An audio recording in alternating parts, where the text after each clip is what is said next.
What's up, guys? What's up, what's up, what's up? Just setting up the stream here. We have an interesting game today. Steelers-Ravens. Ravens win today, knocks the Steelers out of the playoffs. And it'd be GG for them for the rest of the season. Especially after all the talk they did about knocking us out of the playoffs with their who they eliminated crap. You know what? I'm ready for some hopeful revenge here and see them get knocked out today. But we'll see. Potentially they do, potentially they don't. Whew! It's going to be a long game, though. It's going to be a long game because AFC North football, just how it works. AFC North football here. Let me set up my headphones here so I can actually listen to the game while we are doing this live. Oof. Okay. What up, guys? Welcome to the live stream. Game is going to kick off in 8 minutes. It's going to be a crazy game, man. It's going to be a long game. Ravens have all their backups in. The Steelers have all their starters in. A loss today for the Squealers knocks them out of the playoffs. A win for the Ravens doesn't really do anything other than knocks the Steelers out of the playoffs. What's up, Kanger? How you doing, man? Welcome, welcome, welcome. We've got a crazy AFC North battle here between the Steelers and the Ravens. And a Steeler win doesn't guarantee them in the playoffs. They have to win, and they have to also get they have to win, and they had to have the Dolphins win or the Titans win. If the Bills win and the Steelers win and the Jags win, Steelers are out. What's up, Chris? I just want Steelers to lose. Yeah, that's the same here. Who do you think is going to win the game? I think it's going to be Ravens. I think Ravens will win. And it's raining. It's sleeting, it's snowing in Baltimore. This is going to be a messy game, boys. Here we go. A Steelers loss knocks them out of the playoffs and sends them back home to Schittsburg. A loss today for the Squealers sends them back home.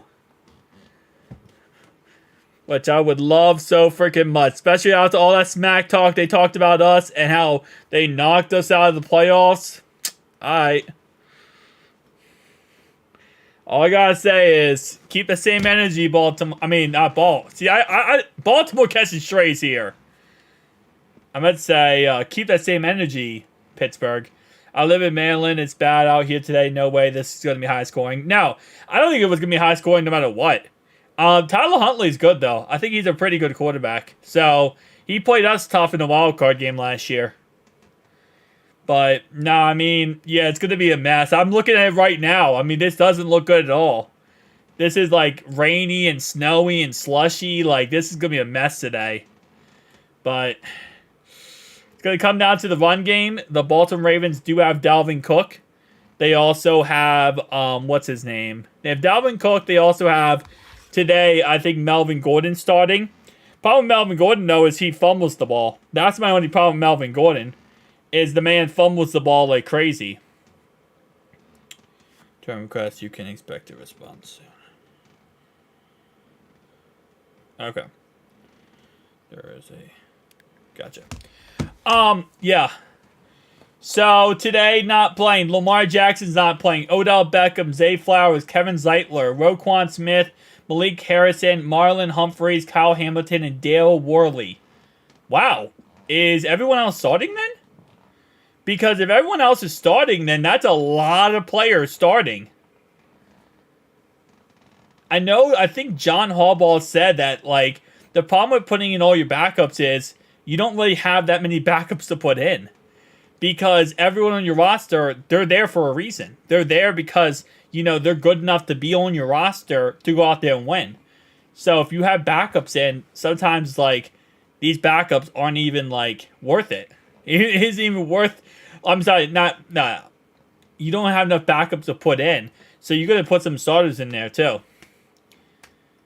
Because not many rosters, especially Week 18, not many teams have players on the roster who are just there.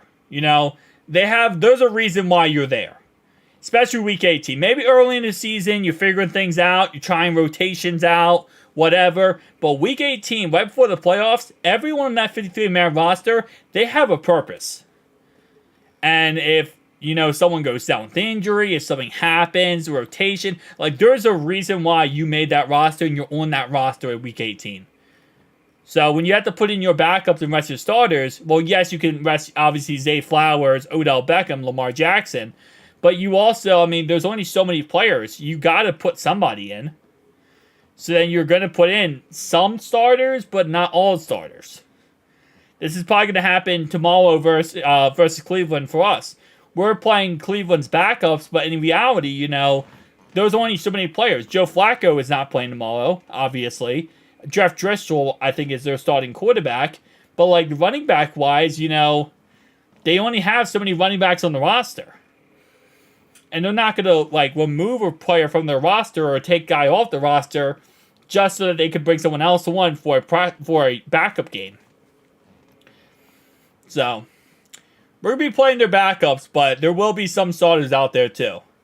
It's just players like Myles Garrett, Joe Flacco, Amari Cooper, Elijah Moore, they won't be in there. Because those are the, like, top starters. But there will be some starters. So, it's going to be interesting tomorrow. That's going to be a long freaking game. I love AFC North football, man. It is the most frustrating, teeth-clenching type experience you can get. But that's why you gotta love it. That's why you gotta love it, man. Whole entire life I've dealt with AFC North football. And I wouldn't change it for the world, I guess. My heart pressure wouldn't change it for the world either, apparently. Because it's like... Oh, man, it is the most... You learn to be passionate if you're an AFC North fan, I'll tell you that. But today, I mean, like you said, I want the Squealers to lose. I hate to root for the Ravens to win. But it's like the lesser of two evils right now. Because we can't have the Ravens knocked out of the playoffs here. We can only have the Steelers knocked out, so... It is what it is, man. Definitely toughest division. Oh, 100%. Not even close. The fact that we potentially could have 4 teams above 500 going into the playoffs this year is I'm sorry, not going into the playoffs, but at the end of the season is insane. I mean, to have 4 teams, one division, plus 500. Like, that does not happen. Last time that happened, what was it, 1976 or something? I made a video about it today. How do you feel about our schedule next year? I love our schedule next year, personally. I really like it. I think, I will say it like this, right? I think it depends on where you put the play, like, when we play who, like, what the schedule ends up being like. Sorry, my bad. The opponents I love, but I think if they do the opponents in a certain orientation, it's going to really screw us over. And I'm hoping they don't do that. Because, like, we have to play KC. We have to play the Eagles. Those are going to be very tough games. Now, depending on how we also have to play the Cowboys. Depending on how they, orient it, it could be easier. So, like, for example, if they sprinkle in some tough games and then, maybe middle part of the year, but the first part of the year we have an easy schedule and then it's kind of, like, tougher. And then the last part of the year is easy. I'm okay with that.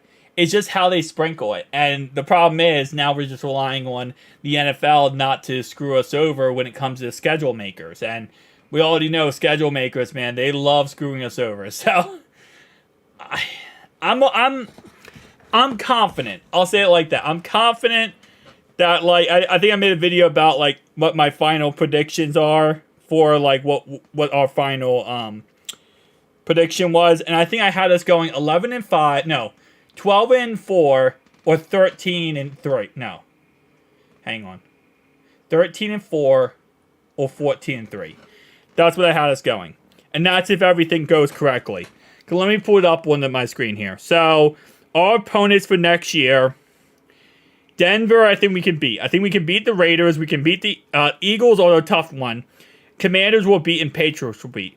every game at home next year, I think we'll win except for maybe the Eagles game. Away games, Cowboys, that's going to be tough. At Chiefs, that's going to be tough. Chargers, I think it will be okay. Giants will be okay. Carolina's okay. And Tennessee, it's always tough playing them. So really, again, it's just the Chiefs game, it's the Cowboys game, and it's the Eagles game. And if we lose all three of those, I wouldn't be surprised. If we go 14-3, I wouldn't be surprised. But I don't think there's a reason why, barring no injuries, knock on wood, boys, that we should not be able to take care of business with the rest of those opponents.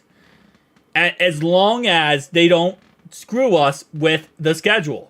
As long as the schedule is logical and it's not stupid how they have it structured, we'll be fine. But, yeah, so that's kind of my whole vantage point on it all. It really comes down to schedule makers. I'm not trying to put too much blame on the schedule makers, but at the end of the day, you know, it can make and break a lot of things. You have an easy ending of a season, you can turn a bad start to a really good, you know, a bad start to a really good ending. So, keep the Steelers out. 100%. That's what our goal is today, man. Our goal today is watch the Ravens beat the Squealers and knock them out of the playoffs. Alright, wait. Why is this not working? Gamecast. Hold up. Okay. I'm not sure why it's not showing the Gamecast here. Might just be glitched for a second.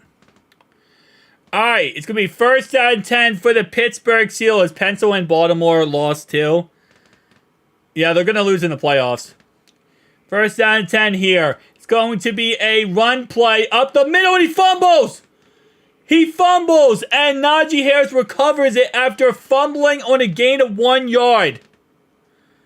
A gain of fumble on the first play of the game by Najee Harris. And he sadly recovers. He fumbled that by himself. They didn't even hit him on the play. He just fumbled it. Hope TJ Watt doesn't get a sack. Oh, yeah, because of, you talking about because of Hendrickson? Hendrickson stat? Oh, yeah, Hendrickson gets a side. Okay, yeah, that's exactly what we're talking about. Who they highlights. What's up, man? All right, 2nd down and 8 here. Check down pass to the right-hand side. Caught by Najee Harris, and he's going to gain around a gain of 6. Maybe mark it down for 7 yards on the play. I don't know why ESPN's being stupid right now. Schedule.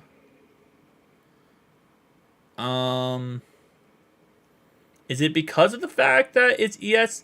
It might be because of the fact. Hang on. Alright, 3rd down and 1 here, guys. 3rd down and 1. Yeah, hopefully TJ Watt doesn't get a sack today. 3rd down and 1 here at the 34-yard line of the Pittsburgh Steelers. It's going to go ahead and be a pass play here. This one is caught. Deontay Johnson, and he catches the ball down to the 41-yard line. Completion to the 41. Wait, what's going on here? Yeah, I want to see the game cast. I don't want to pull up the actual game. No, I don't want to pull up the actual game, ESPN. Do they not have the Gamecast thing on? Right there, Gamecast. Okay, so they don't have the play-by-play working. Okay, so they don't have the play-by-play working right now. 1st down and 10 here at the Steelers' 41-yard line after a 1st down completion to Deontay Johnson. This is going to go ahead and be a toss play, and Jaylen Warren fumbles the ball, and he does recover it. He fumbles his toss play by himself, and he does recover it on the play. It will bring up a 2nd down and 10 here. Another fumble by the running back situation. Both running backs fumbled the ball in the air and then recover them. That is crazy. All right, let me see if there's let me see if like another source has this. Let me see. Alright, it's going to be 2nd down and 10 here after a run play. Quick pass to Deontay Johnson to the outside, and he gets tackled. It's going to bring up 3rd down and short here.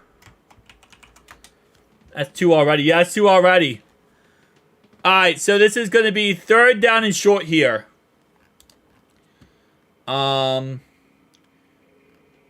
CBS, do you have the game cast? No, they have the game preview. 3rd down and 4 here. Pass play. Looking down the field, and it's almost intercepted. Marcus Williams almost gets the interception on the play. It will bring up 4th and 4 here. So almost a 3rd turnover to start the game off, man. Almost 4 turnovers to start the game off. Insane start to this game so far. Game tracker. Okay, here we go. This is weird. I don't usually use this, but I guess we use CBS because we got to. I hope they tie. That would be funny. I don't know what the stipulation is if they tie, though. If they tie, I don't know like who gets in, who doesn't get in. I mean, we could check that out real fast. Hang on. Playoff predictor, right? You go to playoffpredictor.com. I am a human. Guys, am I a human? I think I am. Alright, so I gotta go to reset schedule. Update schedule. Yes, reset. Alright, so this is week, 18? See, alright, so here we go. So if the Steelers and the Ravens tie this game, okay? We're looking at this stipulation. If they tie this game, after this game, the Steelers would be technically out of the playoffs. They would be at number 9 seed. If they tied this game, they would be at number 9 seed. Should I upload a T. Higgins highlight of your March? Yeah, if you want to. Alright, so what happens if, okay, so they need to what's the Titans win? The Titans win, they become the number 8 seed. Actually, let me show you guys on the right hand side. So this is what happens if the Titans win. They become the number 8 seed. What happens if the Dolphins win? They still stay the number 8 seed. Alright, so what happens if, I mean, our game doesn't matter. This game doesn't matter. This game does, I think, technically matter then. Okay, so then if the Colts win, they become the number 7 seed. If the Texans win, they become number 7 seed. So we can't have a tie then. Ooh, but if the Broncos win, well, it doesn't actually matter. Alright, let's just put in all these games. Hang on. Alright, so if they tie, and if they tie, then this game doesn't matter. If they tie this game, if the Jags win, the Jags are in. Okay, so it doesn't matter. A tie and a win is the same thing. Guys, a tie and a win is the same thing. It doesn't change anything. If they tie or they win, it doesn't change anything. It's the same stipulation in the end. They need the Bills to lose. They need the Bills to lose or the Jags to lose. So a tie does not matter. Now, what happens if they all tie? If all 3 of these teams tie, then the Steelers are knocked out of the playoffs, and the 7 seed ends up becoming the Jags, and the Colts are number 4 seed. And number 6 seed is the Bills. So if everyone ties, okay? Everyone ties, then that means that the Steelers are knocked out. But if the Steelers tie this game and everyone else to play their game, a tie, if no one else ties, this tie today counts as a tie. Alright, first down 10 counts as a win, sorry. First down 10 here, and Tyler Huntley takes off running. He's going to gain about 2 yards on the play. It brings up 2nd down and 8 here. Bill Cowher and Warren Sapp endorse Willie Anderson for Hall of Fame. Oh, nice. Awesome. Yeah, I never had a problem with Bill Cowher. I know he's a squealer coach, but I never had a problem with him. He was a badass, though. All right, 2nd down and 8 here after a run by 2 yards by Tyler Huntley. In the backfield is Melvin Gordon. It's going to go and be a pass play here. This one is a caught, and that's going to be Charlie Kolar, who is caught for a gain of a couple yards on the play. Mark it down for a gain of 4. Brings up 3rd down and 4 here. This is about to be the longest game in human history, boys. We're about to watch the most painful game in human history. 3rd down and 4 here. So yeah, so we can't root for them to tie. Although it would be funny. 3rd down and 3 here. It's going to go ahead and be a pass play. This one is Huntley looking. He goes deep. And right off the hands of Justice Hill, literally wide open over the top, and he just bounces off his hands, incomplete. Ravens go 3 and out to start the game off. Wow, right in his hands, too. Who do you think we drafted, 15 or 16? Well, if we lose tomorrow, we'll have pick 13. If we win tomorrow, we'll have picks, I think, 17, right? Not 16. I think it's 17. But pick 17, who would I... Oh, this is a nice punt. And this punt goes down. A nice bounce for Ravens there. And the punt goes back to the 15, but he recovers it to the 25. Yeah, you got to catch that, man. You definitely got to catch that. What's called? But if we pick 17, see, that's the question. It really depends on who's the board, because there's a couple options you go with, right? If you don't bring back Jonah Williams, you're probably going with the right tackle in some way, okay? Especially because you need a franchise right tackle. There's a couple guys at that right tackle position I really do like in the draft at 17. But again, like I said, it depends on who's available. Because remember last year, we were saying Darnell Wright could be available in the second round. He got selected at pick 10. Pick 10 or 11. I think it was 10 or 11. No, I think it was pick maybe 9. The Bears took him early on. We thought he was going to be available later on. So, again, J.C. Latham from Alabama, I love that guy. There's a lot of guys I do like, though. And it depends on who's available. But I would say right tackle at pick 17, best player on the board.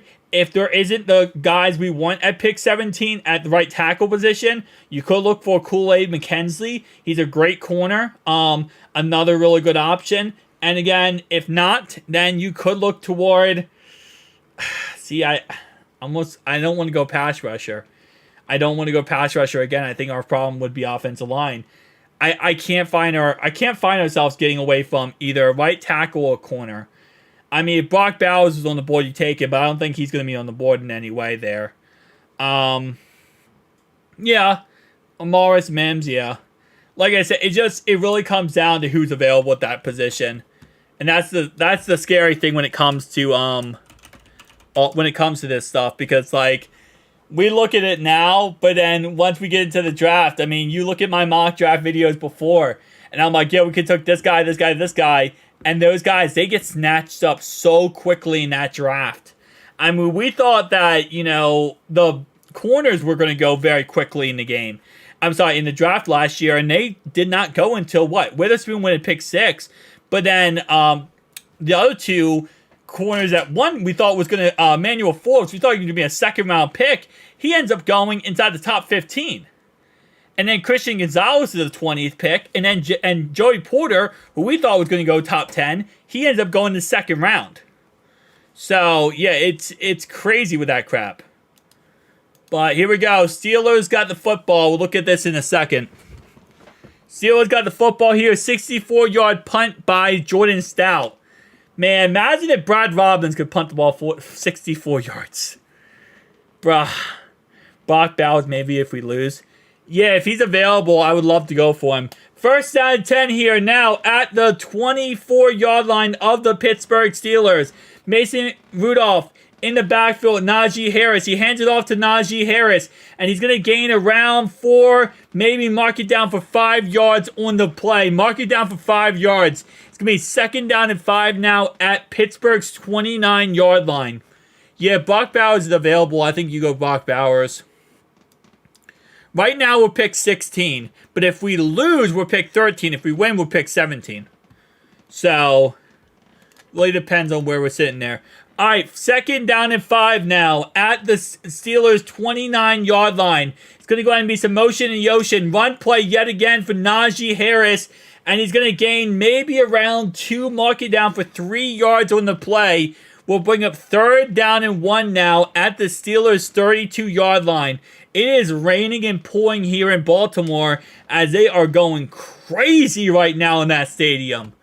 But like, for example, in this mock draft, a lot of mock drafts has Brock Bowers going top 10. And if he's going top 10, we're not getting him.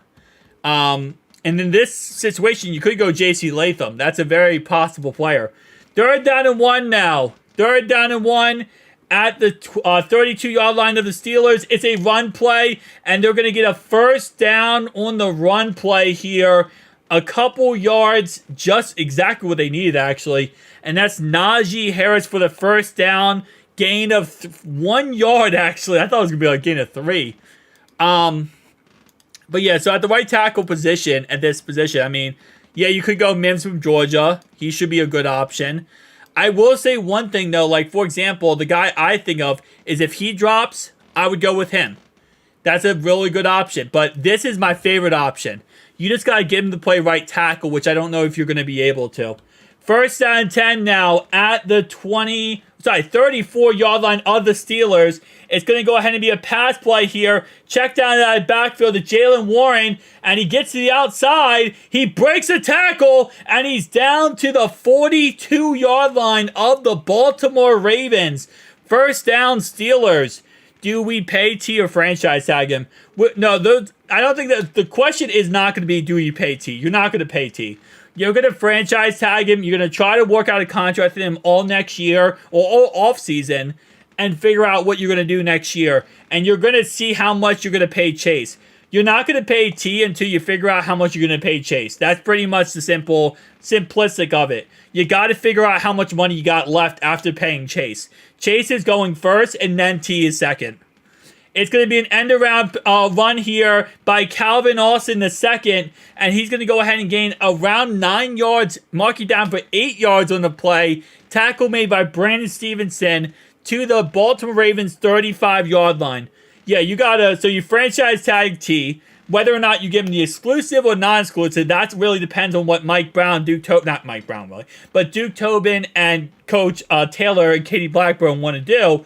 Because you give him non-exclusive, then obviously 2 first-round picks. If you give him the exclusive, then it's $25 million. 2nd and 2 here is going to be a check down pass to number 83, and he gets another Steelers first down in the play. Gain of 3 yards by Hayward right there. Ironically enough, Hayward's actually a player who almost did not make the Pittsburgh Steelers roster this offseason.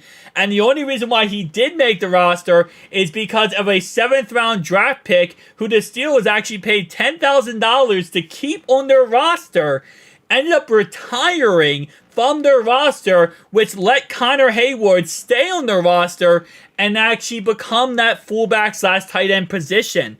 He was almost going to get cut from their roster if it wasn't for their fullback retiring from the NFL after getting paid $10,000 and a shot to be on the roster. Fun fact there. But yeah, so I say if they give him the exclusive franchise tag, which is 1 year, $25 million, non-exclusive is 1 year, $19 million. But if you give him non-exclusive, a team give us 2 first-round picks, offer him a huge deal, and we have to match it or we lose him.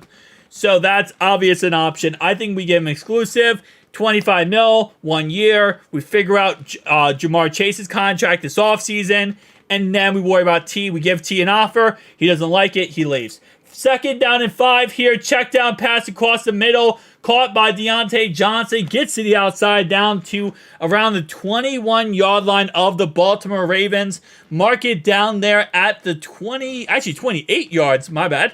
5-yard catch on that play. Brings up 2nd down and short. But yeah, so I think it really comes down to that in all honesty. All right, wait, hold up. I think I might be behind here. Actually, no, I'm right. I'm correct. I'm correct here. I'm definitely not. Okay, this is not correct. This is behind me. Finally, this is behind me, baby. This is behind me. All right, it's going to be a run play up the middle for Najee Harris, and he gains around 8 to 9 yards on the run. Mark it down for a 9-yard run. Brings up 2nd down and 1 now at Baltimore's 14-yard line. Do we trade Jake Browning? Absolutely no. No. Because if he would have won out and got us to the playoffs and potentially won a playoff game, then yes. Being the reason why you trade him is because which team would want him? So I don't think any team is going to want him now, in all honesty, after the whole, how the season has ended. But I think at the time, if he would have won out and got us to the playoffs and potentially won us a playoff game, I think that what you would do is you would tender him for a 2nd-round pick. And you would say, if any team wants him, they have to give us a 2nd-round pick, and they can have him. Keep in mind, when you tender a player, you don't have to. There's no matching. You don't get to match the offer. So pretty much what happens is you say, okay, he's a second round pick now. Anyone who wants him, you can give him a contract, but you got to give a second round pick. This is exactly what Baltimore did with Tyler Huntley this last offseason. They tendered him for a third round pick and said, anybody wants him, you give us a third round pick, we'll give you Tyler Huntley. That's the same thing I think we would have done with Jake Browning because of the fact that he's on a contract year and, a team could have just signed him in free agency. So I think that's kind of what we would have done. But again, because of the fact that he didn't finish the season off correctly with, obviously winning out and going to the playoffs, I don't think we would tender him for too high. So I think we'll keep him. Let's say he would have finished out the season high and did really good, right? He finished up the season high and did really good and won us a playoff game potentially, even just got to the playoffs. I think that, honestly, Denver, with moving on from Russell Wilson, I think they'd be interested in picking him up potentially and putting him as maybe their starting quarterback and then drafting a quarterback and having him sit behind Jake for a year. I think that's a potential. And touchdown, Pittsburgh Steelers, Najee Harris straight up the middle for a gain of 5 yards, and that's going to be a touchdown. But other than that, though, I think Denver would probably be the best landing spot. Seattle might be a good landing spot for him if, again, he would have went out and all that kind of stuff. Mainly because they could have said, hey, listen, Geno Smith didn't play good this year. He didn't play that great football. So we bring in Jake Browning. We have him as a backup. Figure out what we're going to do with, Geno Smith. Again, any team that is in that transition where they're kind of not serious about the quarterback or 100% sure about the quarterback, Jake Browning would be a nice guy to come in, see if he can compete with the starter, get the job done, and potentially he could be, a nice transition to a rookie who comes in who gets drafted high, right? So I think that's kind of how a lot of teams would look at him. Which again, for a second round pick, I don't think that's tendering. I think a lot of teams would give us that easily. Especially, for example, Denver, they move on from Russell Wilson. Maybe they trade him for a couple of picks. Or maybe they just cut him. Who knows? But if they trade him for a couple picks, you just use one of those picks, go out there and get him. I mean, the Cowboys traded a third round pick to get Trey Lance. And Trey Lance has never, other than 4 or 5 starts in the NFL, he hasn't proven anything. Really, he hasn't proven anything other than he was a high draft pick. But the Cowboys still give him a third round pick for him to be their third string quarterback. Just keep that in mind. He's sitting behind Cooper Rush. So, for a team like Denver who wants a quarterback, they want someone. Sean Payton's hungry to win. They don't have faith in Russell Wilson. You got Jake Browning, who, again, if he would have ran out all these games, won all these games, you throw a second round pick at it and, you bring him in, see what he can do. So I think that's kind of the mentality I would go with. But again, he didn't win out, so I think we just bring him back. And I think there's really nothing, I don't know. There's really no positive for him if he leaves us anyway. I don't think it's going to help him out if he leaves us. Because the thing is about his situation is, and I'm not trying to be rude. I love him. I think he's a great quarterback. I think he's a great backup. But, he's in a great situation right now. He's in a great situation with Jamar Chase, T. Higgins. I think, I don't know if he would be successful in other situations. And the problem is when a quarterback leaves a team, especially a backup quarterback. We saw this with Nick Foles. We saw this with Carson Wentz. We saw this with Matt Ryan. When you go to a new team, right, the expectation is, we brought you in to be a winner, okay? We brought you in to be a great quarterback. And when you come into a new team, if you're not successful right away and you struggle, which I believe he would if he's in a new system, there's not much, leeway room. There's not much leash they're going to give you. And when you got Sean Payton, who's a brand new coach of the Denver Broncos, you got a new owner who wants to win. He's a Walmart guy. They're not going to get Browning a long leash. They're not. They're going to say, hey, we saw what you did in Cincy. We want that same success. And if you can't give it to us, we're going to give you a short leash. And if they have a rookie, especially behind him, they're going to that rookie the second Browning starts struggling. And the second he gets benched for a rookie, his career's over. I swear, if we let up more than 21 points to a fifth-string quarterback, we need a great defense. Who do we... Wait, what? I swear, if we let up more than 20... Wait, what fifth-string quarterback? What are you talking about? We didn't play a fifth-string quarterback this year. We played Nick Mullins, which was a second-string quarterback going into this year. He was second string, and then he got hurt, and then Sean Hill came in. But Mason Rudolph is in the fifth string. Mason Rudolph was a third string. He was a third string behind Mitchell Trubisky and behind Kenny Pickett. Hey, Doc Fire with the dono. Make sure I have my donos on, my alerts on. Yeah, I should. It's over here. There we go. All right, we got a $10 dono. I got a prediction. The Lions make the Super Bowl. Nothing we think would be the Bengals will sign the Chiefs defense tackle. Okay, so you think we're going to sign Chris Jones, Starkfire? Hey, man, that's possible. That's going to be a lot of money, though. Chris Jones wants a lot of money. I don't know. He wants a lot of money, man. But thank you so much for the dono, Darkfire.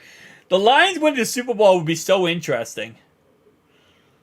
Dude, I could get behind that. I would love for them to win the Super Bowl. I wonder who they would play, though. If they beat the Ravens, that would be kind of cool.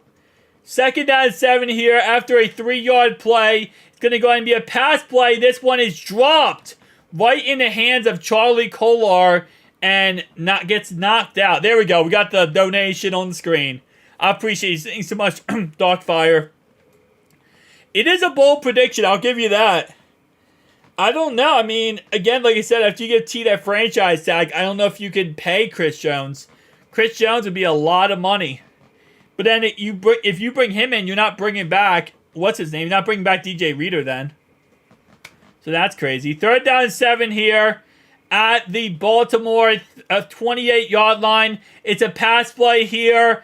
And Tyler Huntley has all day to throw it. He's chased, and he throws it, and it's incomplete pass intended for Justice Hill. Another 3 and out for this Baltimore Ravens offense. So Steelers up 7-0, and this Ravens offense is going absolutely nowhere right now. We need leadership on defense. I agree with that, I do. Although, I don't know, is Chris Jones that good of a leader, though?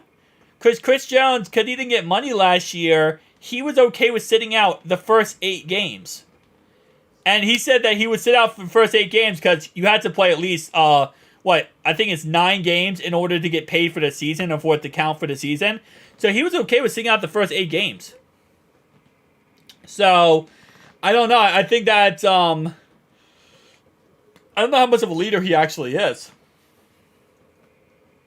Now, we have a lot of leaders on defense, I think. I think Jermaine Pratt's a leader. I think Logan Wilson's a leader. I think Trey Hendrickson's a leader. I think Sam Hubbard's a leader. But, I mean, it's not bad to have another leader in that defense. It's just I don't know how much of a leader Chris Jones actually is. Like, I like Chris Jones, but I don't think he's that much of a leader. We need more leaders on defense if we want to be top 5. Yeah, I do agree with that. It'd be interesting, though, because if we bring him in, we're not going to bring back DJ Reader. And they're right around the same age, in all honesty. DJ Reader's going to be 30 going into next year, and Chris Jones, I think, is 31. So it's right around the same age group. But, he has experience winning, and that's what I think is most important there. Is he's a winner. And maybe it's a little bit because he was on KC for his whole entire career, or, he's been a good defensive scheme, so. No, I agree with you. Chris Jones will be an interesting pickup. We just have to get him for the correct money. If we lose T, like, let's say, okay, wait, hold up. Let's say we draft defensive line this year. I don't think the team will play much better. Wait, I think this team will play much better. Yeah. I think we definitely draft defensive line. I think we definitely do. I don't think we draft defensive line in the first round, but there's a lot of good potential defensive linemen later on in the draft that you could go for. Like, in the first round right here, the first player is ranked 34th. I don't think we go with him. But going down this list here, you got Braden here, Frisky from Florida State. It's really solid pass rusher. 6'5", 297 pounds. Really big guy off the edge there. Love him. Who else we got? Howard Cross the third. You got a great run stuffer and pass rusher here. 288 pounds, 6 foot tall. You can get him probably in the second, probably third, fourth round. Right around that area. Like, again, really decent players here that you can get later on in the draft. So we definitely draft defensive line. But yeah, I mean, if we don't get T back, let's say we give him a non-exclusive franchise tag, right? 2 first-round picks, he leaves us. If that's the case, then that's $25 million or $19 million that you now have to spend on other players, and you get 2 first-round picks. First down and 10 now at the Steelers' 37-yard line. It's gonna be a run play up the middle, and Najee Harris gains around 6 to 7 yards. Mark it down for a 6-yard gain. Dude, Najee Harris is destroying this defense right now. Jermaine Newton at 13, maybe. If you want a block shedder. I really do not think you take a defensive lineman in the first round. You just can't, in my opinion. Especially with the fact that you need offensive line. You need a franchise tackle. Like, you can't afford to not take a franchise tackle. 2nd and 5 here. Check down pass to Cam Haywood. And it's going to be a gain of maybe 2 yards on the play by Connor Haywood. It's not Cam Haywood. Connor Haywood. A gain of 2 yards on the play brings up 3rd down and 3. Great play right here by Travaris Robinson. He's actually the Baltimore Ravens' 4th round draft pick here as he watches Mason Rudolph very well in that play. But yeah, I have no problem with going with a pass rusher. I just don't think they go this early. Yeah, the O-line is the only problem. You got to go franchise tackle. You got to get yourself a franchise guy. Especially because, this offensive line struggles so much this year. 3rd down and 3 here. 2 seconds on the play clock. Mason Rudolph going deep. And he's looking at his incomplete intended for Deontay Johnson. And the Steelers will go 3 and out. After having a really good, successful couple of drives here, they will go 3 and out on there. Yeah, like, if I'm being honest, like, I'd probably, again, like I said, I'd probably go offensive line. Probably first round, I might just go J.C. Latham out of Bama. He's a really solid tackle out of Bama. And the good thing about him is he's played. The thing about J.C., about some of these guys, they haven't played right tackle that much, okay? J.C.'s played right tackle his whole entire career at Alabama. He played his freshman year at right guard. Outside of that, he's played nothing but right tackle. So if we transition him into the NFL, he's going to transition very well at the position he's played his whole entire college career. He's a good pass blocker. He's not great. He's good. He's a good run blocker too. 6'6", 335 pounds. He's a big guy. And I think that's exactly what we need right now. T. Higgins and Jamar were barely on the field at the same time. One of them will always hurt. Yeah. There's really no getting around that, sadly. That's a part of football. Some players that's honestly what it comes down to there. It's just you need depth. You need depth purposes, a lot of depth at the receiver position. And you need players like Yoshi stepping up, Trenton Irwin stepping up, Tyler Boyd. Obviously, Tyler Boyd's probably going. But you need these other guys stepping up. It sucks, but... Yeah, no, injuries suck, man. He is huge, yeah. He's a big guy. And he's played right tackle his whole entire career. So, if we can get him at pick 13, 14, 15, 16, 17... I'm not against it, man. I'm not against going with a big tackle here. Get us a franchise guy on the right-hand side. He's played right tackle his whole entire collegiate career. And then we figure out what we do in the second round here. And that's where we could go. We could even go tight end in the second round. Jajavian Sanders from Texas. 6'4", 243. He's a vertical threat tight end. Kind of like another receiver. He could be like a nice replacement for Tyler Boyd here. Put him in a slot, put him underneath, have Tanner Hudson as a 1A, 1B type concept. I'm not against the idea of going with him. He's not really a run blocker, though. 60.4. And the problem with that is we do like to use our tight ends as run blockers, okay? We like run blocking tight ends. We do it with Mitchell Wilcox, with Drew Sample. The reason why we keep those two guys is those guys are run blockers. We tried to put Irv Smith as a run blocker out there, and he sucked. Tanner Hudson's actually a decent run blocker. He's most drafted by the Bengals in the Pro Football. Yeah, because that's exactly what we need. We need a franchise right tackle. So I think a lot of people are mocking him to us because of that reason, because we need that type of guy. Or are you talking about Sanders? Are you talking about Sanders here? I wish. Oh, we got. Yeah. It sucks, man. It would have been nice to have Sam Laporta right now.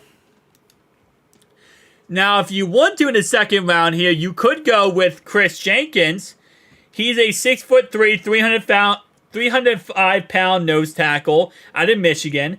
He's exactly what, kind of DJ Reader is. You get yourself a smaller, not smaller, but a younger DJ Reader in the second round here. He's great in run support. Not really that great in pass rushing support, but he's a great run stuffer. You put it in the middle and controls the middle of the field. That might not be a bad idea either. 67.8 pass rushing grade, but a great run stuffer. Again, he's played, off the ball, not really much at all, but he's played outside tackle, over the tackle. So again, A gap, B gap. He's just a guy in the middle. Dog for real. Yeah, I miss Hal Eifert as well, yeah. He was so good in 2015.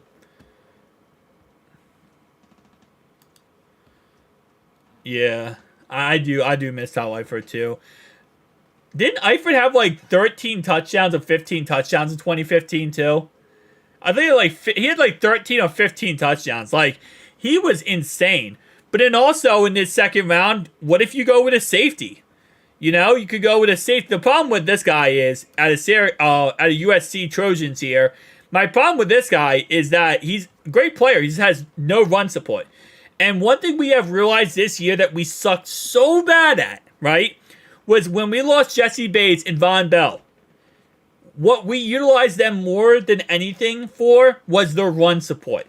We put them in the box and we ran the ball straight up. We controlled the run with our two safeties.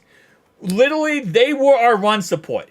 You have two great guys in the box. They shut down the run. Then you have your other guys help out. This year, I love Jordan Battle. He's young. He's not that good in run support. And Nick Scott was a nothing burger in run support.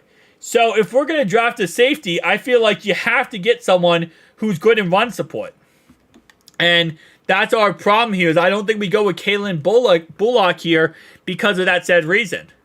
Now, you got Kalen King, who's actually ironic, not really good in coverage, but a great run support guy.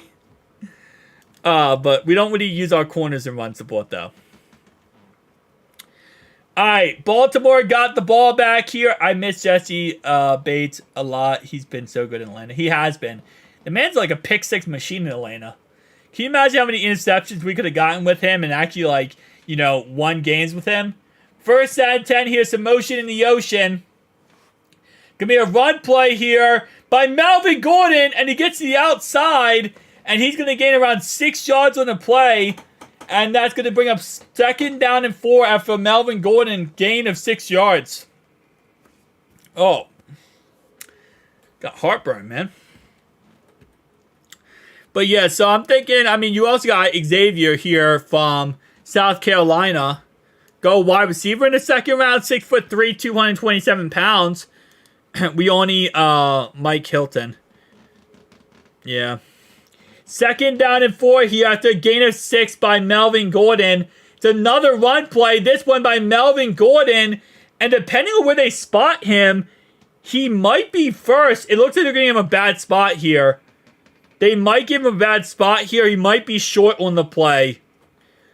Very, very close on this. And they're going to give him a first down. First down, Ravens. First down, Ravens. when using Mike Hilton in the run game. Yeah, literally only Mike Hilton. It's because Mike Hilton's such... First off, because I think it's because Mike Hilton's... First off, he's a slot corner, so we can put him in different packages. And also because he's also... he's one of our best tacklers in the game. He's one of our best tackling players we have. And the Ravens fumbled the ball. Melvin Gordon fumbles the ball, recovered by Pittsburgh at Baltimore's 45-yard line. And one thing I will tell you is, Brandon Perna has said many times that the Broncos hated Melvin Gordon because he would always fumble the ball. He would always fumble the ball, and that's the one reason why they hated Melvin Gordon. We can look at free agents. Free agents. Let's see who the free agent tight ends are. Yeah. Melvin Gordon, man. He always fumbles that football. Alright, so keep in mind that some of these guys might be signed, by this offseason. Again, the teams might bring them back. But right now, the tight ends going into this offseason, we got Hunter Henry, Dalton Schwartz, Gerard Everett, Mike Gesicki, Austin Hooper, Robert Tonyan, Mercedes Lewis, Irv Smith, Jeff Swaim, Ross Dwelly, Kenny Yebro, Jimmy Graham, Drew Sample, Michael Pruitt, Johnny Mutz, Tyler Croft, and Blake Bell. So honestly, speaking of this list, you're looking at this top part, and that's it. Steelers celebrating about beating the Ravens practice squad. Raz, no. They're not going to win, Raz. Raz. You know they can't do this. You know we can't let them do this, Raz. This can't happen, Raz. We can't let this happen, Raz. They're not going to win. Okay? They're going to lose this game. And also, Raz, you can't say practice squad because, Marcus Williams is out there and Patrick Queen's out there. And Brandon Stevens are out there who are all starters. And Patrick Card's out there who's a starter. And also Melvin Gordon's out there who's a starter. Melvin Gordon, because he picked up Dalvin Cook, Melvin Gordon is the third string running back right now. Yeah, Ravens need to wake up. All right, so Dalton Schwartz, I would say, is probably the best pick up there. I don't really like Mike Gesicki after watching him this year. I don't think he's that good. I think you pick up, if you don't draft a tight end, you pick up maybe Dalton Schwartz, pair him up with Tanner Hudson and Drew Sample, and then, yeah. I know what you mean, Raz. I know what you mean. I'm just saying, bro. We gotta knock him out, bro. We gotta do this together. This is the one for all. If you put those squealers in the playoffs, it can't happen, man. 100%. But you can't put the squealers in the playoffs. You know they don't know how to act when they get to the playoffs. Last time they got to the playoffs, they went so crazy, they got destroyed by the Browns. Do we really want to see this again? Do we really want to see the squealers get absolutely mollywopped? Well, actually, no, I would like to see that again. But, no, we don't need to see that again. Let's just not have them in there. Because they're going to be insufferable for 2.5 weeks until they lose. They will be the most insufferable team until they lose in the first round. They just signed him. Who they highlights. They signed Dalvin Cook. I think it was last night or the night before that. 2 nights ago they signed him for a 1-year, $6 million contract. I do agree that the Pats were kind of trash, though. I do agree that they were kind of trash. But, I don't know. I don't know if I really trust Mike Gesicki that much, to be honest. I like Dalton Schwartz the best. I think Dalton Schwartz would be the best option. Who's wide receivers available? Mike Evans. Go get big boy Mike Evans. I would have let Lamar play the first half. Raz, I would have too. Just imagine a win today and you knock this team out of the playoffs. If you're the Ravens, you should be doing everything to win this game. 100% you should be doing everything to win this game if you're the Ravens. 48-37 is not destroying. Fuck you, man. Wait, what are you talking about? Who did I say destroying? I don't know who I said was destroying who. But anyway, though, you would think that the Ravens would do everything to possibly knock the Steelers out, because when it comes to the AFC North, you don't. I said the Browns. Oh, my bad. I said the Steelers Browns. Okay. All right, never mind. Well, hold up. Destroyed in the first half. Oh no, the first part of the game they destroyed them, and then the Steelers came back and made a very close game at the end. See, the thing was, listen, okay. The thing is, the Browns will always be the Browns, okay. The Clowns will always be the Clowns, but usually what happens is before the Clowns activate and lose, that's when the game ends. That's when the game ends in their mental heads. In their heads, that's when the game ended, okay? So the game ended when it was like 24-0, okay? And then the Steelers came back and almost won. So they did not destroy him. Yeah, you're right. They did not destroy him in the end. But I like to mentally check out when they literally were destroying him early in the game. That was my favorite part. Hunter Henry is also a great option. And Baltimore fumble recovered by Baltimore. And Baltimore recovers a fumble. And as Jalen Warren catches a ball in a check down pass, he is going to lose the ball. And it's a fumble recovered by Baltimore. Yup, Ravens get a fumble back on Jalen Warren. That's a fumble. That's a fumble. That's a fumble. That's a guaranteed fumble. He was held up, and the guy came in and punched the ball out. That's 100% a fumble. Ravens football. I think Hunter Henry could be a good option. I like Hunter Henry as like a red zone kind of a threat. He's a really good red zone tight end. Alright. I'll be right back, guys. I'm going to go to the bathroom.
I'm back, guys. Sign Mac Hollins and put him at tight end. Mac Hollins, isn't he like 6'7" or something? Isn't Mac Hollins like freakishly tall? I feel like he's like freakishly tall for some reason. Could do that though. Could do a lot of different options, to be honest. I cannot believe that was a fumble. So they checked it down to him, and he just kind of stood there and kept trying to break the tackle, and then the ball gets punched out. I'm surprised they didn't call the whistle, to be honest. Low key. If you want run blocking, yeah, he's a big body. He's a big guy. That is like, what, the third fumble today by the Steelers running backs? Now, in their defense, two of them, they fumbled themselves without being touched by just getting the football. And then that's the third fumble. 6'6", 260. Yeah, he's a big guy. I mean, he's a freaking monster of a player then. First and 10 now for the Baltimore Ravens at the 31-yard line. I'll get free agents, running backs in a second. 33-yard line, correction. Tyler Huntley looking, and he has all day to throw it. He takes off running, and he checks it down, and it's incomplete. Intended for Justice Hill. And it's going to hit the ground and be incomplete. The free agent running backs, let's see. Derrick Henry. Oh, wait. I got to move this over. Derrick Henry, Josh Jacobs, Tony Pollard, Saquon Barkley, Austin Eckler, Cordell Patterson, Gus Bus, Zeke Elliott, Devin Singletary, Clyde Edwards-Helaire, DeAndre Swift. There's actually a lot of good free agent running backs. Second down and 10 after an incomplete pass intended for Justice Hill. It's going to go and be a pass play here. All day to throw it. Pump fake by Huntley. He takes off running and he gains around maybe 5-6 yards on the play. Mark him down there for a gain of 7. Brings up third down and 3 now. Oh no, I don't like it when you say, oh my god, who day highlights. Could you see it before me? This free agent running back is stacked. Yeah, it is stacked. There's a lot of good running backs in this class here. Dante Foreman, you got Boston Scott, Damian Harris, Amir Abdullah, Cam Akers. 3rd and 3 here, pass play, and it's caught for a first down, Baltimore, and caught by Isaiah Likely, and that's going to be a first down, Ravens. Bring in Clyde Edwards-Helaire, his LSU teammate. No, I wouldn't. Dude, I don't think Clyde Edwards-Helaire is that good. I mean, the Chiefs clearly don't think it because the Chiefs benched him in last year's Super Bowl, and they don't give him any reps, and I don't know. I think right now what we need is someone who's fresh as our third string running back. I don't think we need the running backs are old though. I mean, what, 20? And Tyler Huntley gets sacked. I look away for 1 second and Tyler Huntley gets sacked within a second. I mean, Josh Jacobs 26, 26, 27, 28, 28, gonna be 28. He's old. Cordell is old. Zeke 29, 26. I mean, not that old. 25, 25, 28, 28, 26.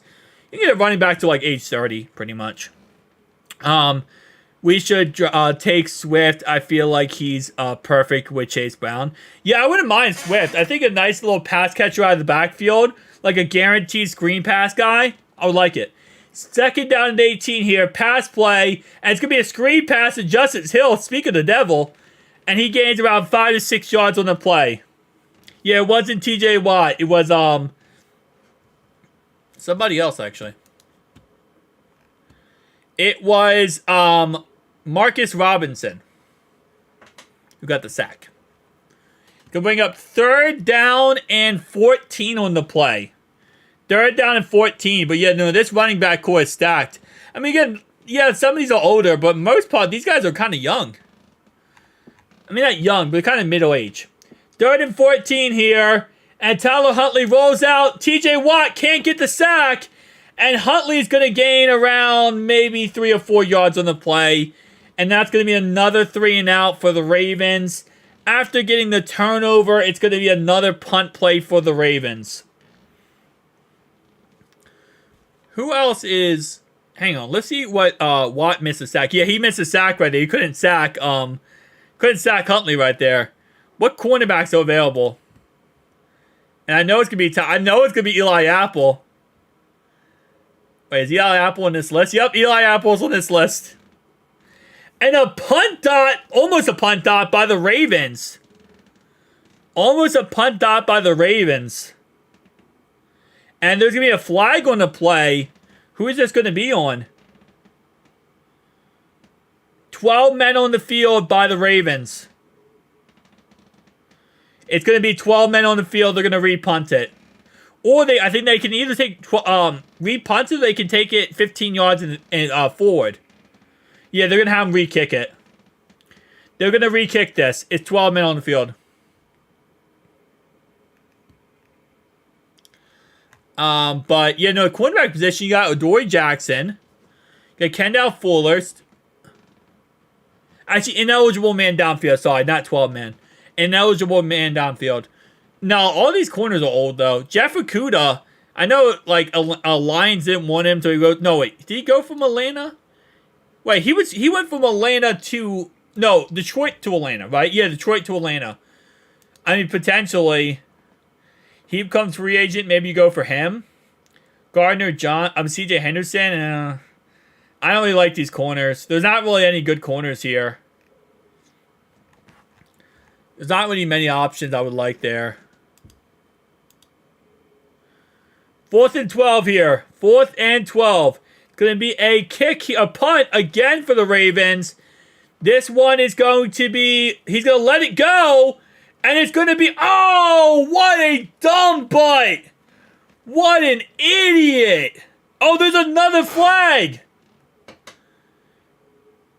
So the Ravens guy tried to down the ball at the 1 yard line, and he ended up hitting his chest and falling in the end zone with the ball. He tried downing it, he completely failed at downing it. Holding Ravens. Could be a hold on the Ravens here, it looks like. Oh no, it's gonna be on the Steelers. Okay, yeah, it's gonna be holding on the Steelers.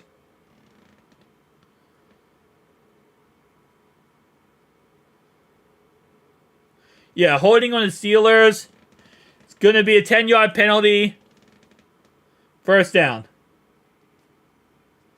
Yeah, so it's gonna be a 10-yard penalty. So they're gonna get the ball at the 10-yard line for the Steelers. They're gonna start at the 10-yard line because it's a 10-yard penalty on the Steelers. At first, the ref called it on the left side, right hand side, and that means it's the home team. So I was like, wait, hold up, you just called it on the home team. It's on the Ravens then. But then, yeah, they said he corrected himself. It was on the left one. Pretty sure this wins as the wettest game of the year. Yeah, this game's a mess right now, man. What safeties are available? Let me just go to safety in general. 10-yard line for Rudolph. Yup. Buda Baker. Ooh. Buda Baker? Get rid of Nick Scott. Go get yourself a Buda Baker. CJ Gardner Johnson. Jordan Whitehead. Chuck Clark. No. Donnell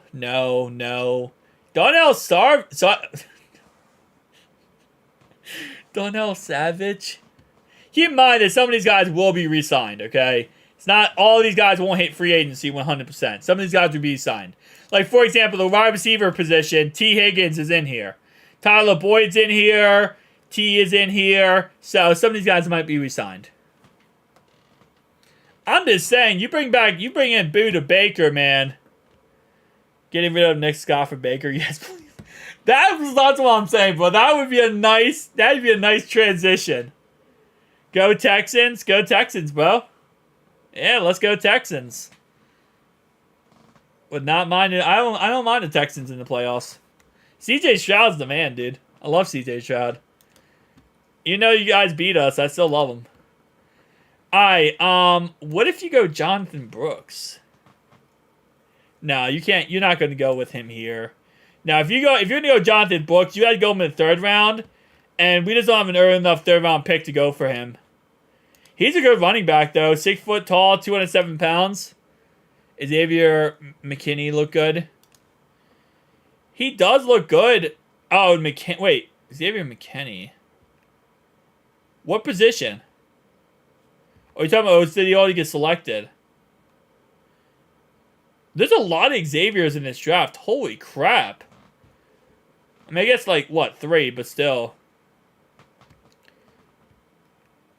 Alright, it's going to be 1st and 10 for the Steelers here at the 10-yard line of their own side of the field. Run play by Najee Harris, and he 2 tackles in the backfield, misses, and he gains around 1 yard on a play. 2 missed tackles on a play. But honestly, I say he's a free agent. Okay, that's what I thought for a second. I thought he was a free agent because I was like, wait, hold up. That name sounds familiar. Like, why can I not find him? Okay, yeah, I knew you're talking about, yeah. Yeah, he's not a bad option. He's not a bad option at all. All right, so let's say you take tight end in the second round. Let's say you take Saunders. Okay, so you take a tight end, you take a franchise right tackle. Second down and 9 here. It's going to be a pass play for Mason Rudolph. Check down pass to Najee Harris. He goes backwards on the play, and he ends up losing 3 yards to what he gained because he went backwards on the play. Absolutely awful going backwards there. All right, so you take a tight end, you take a right tackle. Maybe you take... What cornerbacks are available? No, you're not going corner this early then. You're going to have to wait for corner because we're going to go best player available. You got Tyke Smith, 5'10", 205, but he's good in run defense. Good in run support. Third down and 3 here, and it's going to be a run play, and it's short. He's short. He's short right here.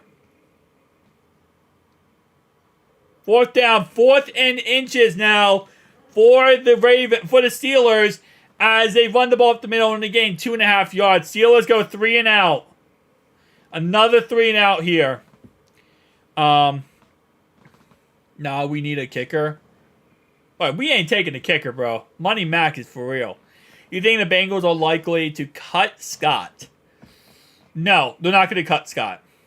So we have Scott for a 3-year contract. I could check this real fast just to double check this. I believe we got him for a 3-year contract, $12 million. So if I am correct here, I think it's fully guaranteed, I believe. Hang on, let me see. Cincinnati Bengals. Where's Nick Scott? Nick Scott right here. So we signed him for a 3-year contract. 3-year, $12 million contract, including $3 million signing bonus, $3 million guaranteed, and an average salary of $4 million. Oh, okay. I thought it was fully guaranteed. It's not $12 million guaranteed. Yeah, no, it's only a $3 million guaranteed contract.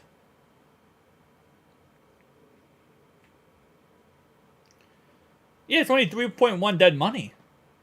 Yeah, they could easily cut him. And they literally have an opt-out after this year. After this year, they have an opt-out where it's only a $2 million cap hit. Oh yeah, we're cutting him for sure. We want the Ravens to win. If the Ravens win, the Steelers are knocked out of the playoffs. We want the Ravens to win this. Because the Ravens already have number 1 seed locked up. It's not helping them at all to win this game. But it knocks out the Steelers to win. If they lose this game, the Steelers are knocked out of the playoffs. The Ravens, they're already number 1 seed. So yeah, we'll cut him then. 1,000% we're gonna cut Nick Scott. He is not gonna be on the roster as of next year. 1,000% we're cutting Nick Scott. Because we literally have an opt-out option after this year for $2 million dead cap. So that's actually awesome. That's a W, man. Sucks Lamar isn't playing. It does suck Lamar isn't playing. But there's a reason why, because the Steelers, they would probably put some bounties on Lamar Jackson in this game. I promise you that. Lamar would not finish this game if the Steelers, if Lamar was playing. The Steelers would twist his ankle, break his ankle, and do everything. Does a tie knock out the Squealers? No, it doesn't, sadly. So, the only way... No, hold up. Yes, to your question. Yes, but only if all 3 of these teams tie. The only way a tie is considered a win to the Steelers unless these other 2 teams tie. If all 3 of these teams tie, then a tie is a loss to the Steelers. But if the Steelers tie here, and then let's say, for example, these games aren't ties, then that's a win for the Steelers and they're in. So the only way a tie matters is if all 3 teams are ties.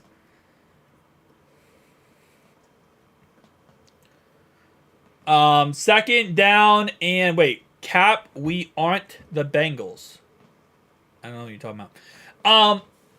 But yeah, so gain of 1 on the play by, I think it was that Melvin Gordon? No, that's Gus Bus. How is Gus Bus playing? Oh my god, I don't get the Ravens. Gus Edwards is literally starting in this game. He's their starting running back. The Ravens starting running back is playing in this game. Ravens have so many injuries at running backs, and they're using their first string and second string running backs. Honestly, the whole starting running back core is out there. Justice Hill's the third string. Melvin Gordon's the second string. So the Ravens are going to check it down for an incomplete pass, and it brings up 3rd down and 9. I forgot how much I love streaming AFC North football. I appreciate all you guys here.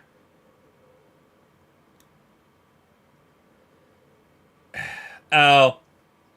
No. I didn't say Steelers in general. I said TJ Watt. I said TJ Watt. I did not say Steelers in general. I said TJ Watt. I did not say Steelers in general. And on 3rd and 9, first down, completion to Laquan Treadwell, the former first-round pick for the Minnesota Vikings. He was the 21st overall pick by the Minnesota Vikings. And Laquan Treadwell with the catch. No, but most of the Steelers I don't think would injure anybody. TJ Watt, listen. I have defended TJ Watt. I don't think he's a dirty player, but I think in this type of game, he would try to hurt. Lamar Jackson. I don't think he's a dirty player in general. I just think he would be dirty in this type of game. And it's going to be a huge run here by Gus Bus down for a gain of 29 yards down to the Steelers' 25-yard line. Huge run by the Bus. You can't stop the Bus as Gus Bus Edwards is going to go ahead and get a gain of 29 yards. You can't stop the Gus, man. Historically, I can't think of another team with more players who tried to hurt other players than the Steelers. Yeah, they're up there. That's because, like, for the longest time, the Steelers, hey, listen, the Steelers had a lot of dirty players for a long time.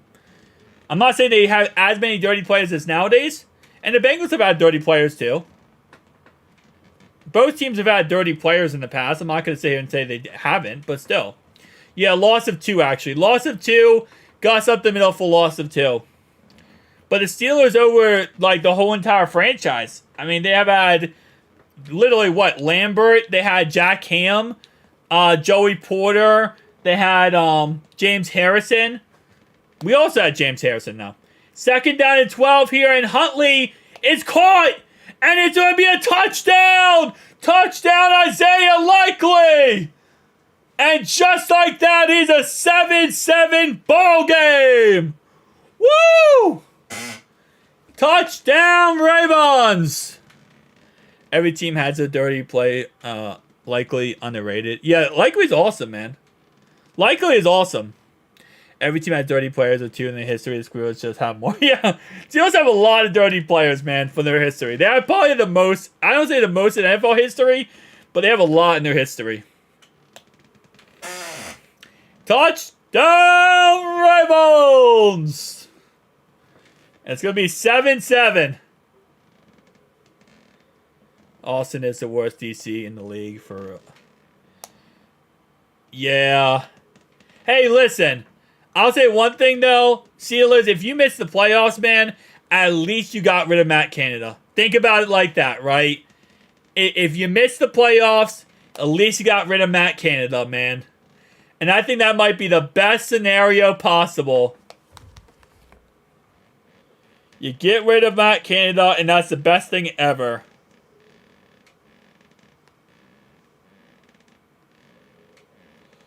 That's the best thing you could possibly do for the Steelers because I hate the Ravens. Hey man, I hate the Ratbirds too, but you don't want the Steelers in the playoffs though, man. You don't want the Steelers in the playoffs. If the Steelers win during the playoffs, the Ravens, I mean, there's nothing really that can happen here. They already have #1 seed. Can you look for a punter in free agency? Dude, we're not getting rid of our punter, man. We're not getting rid of our punter, bro.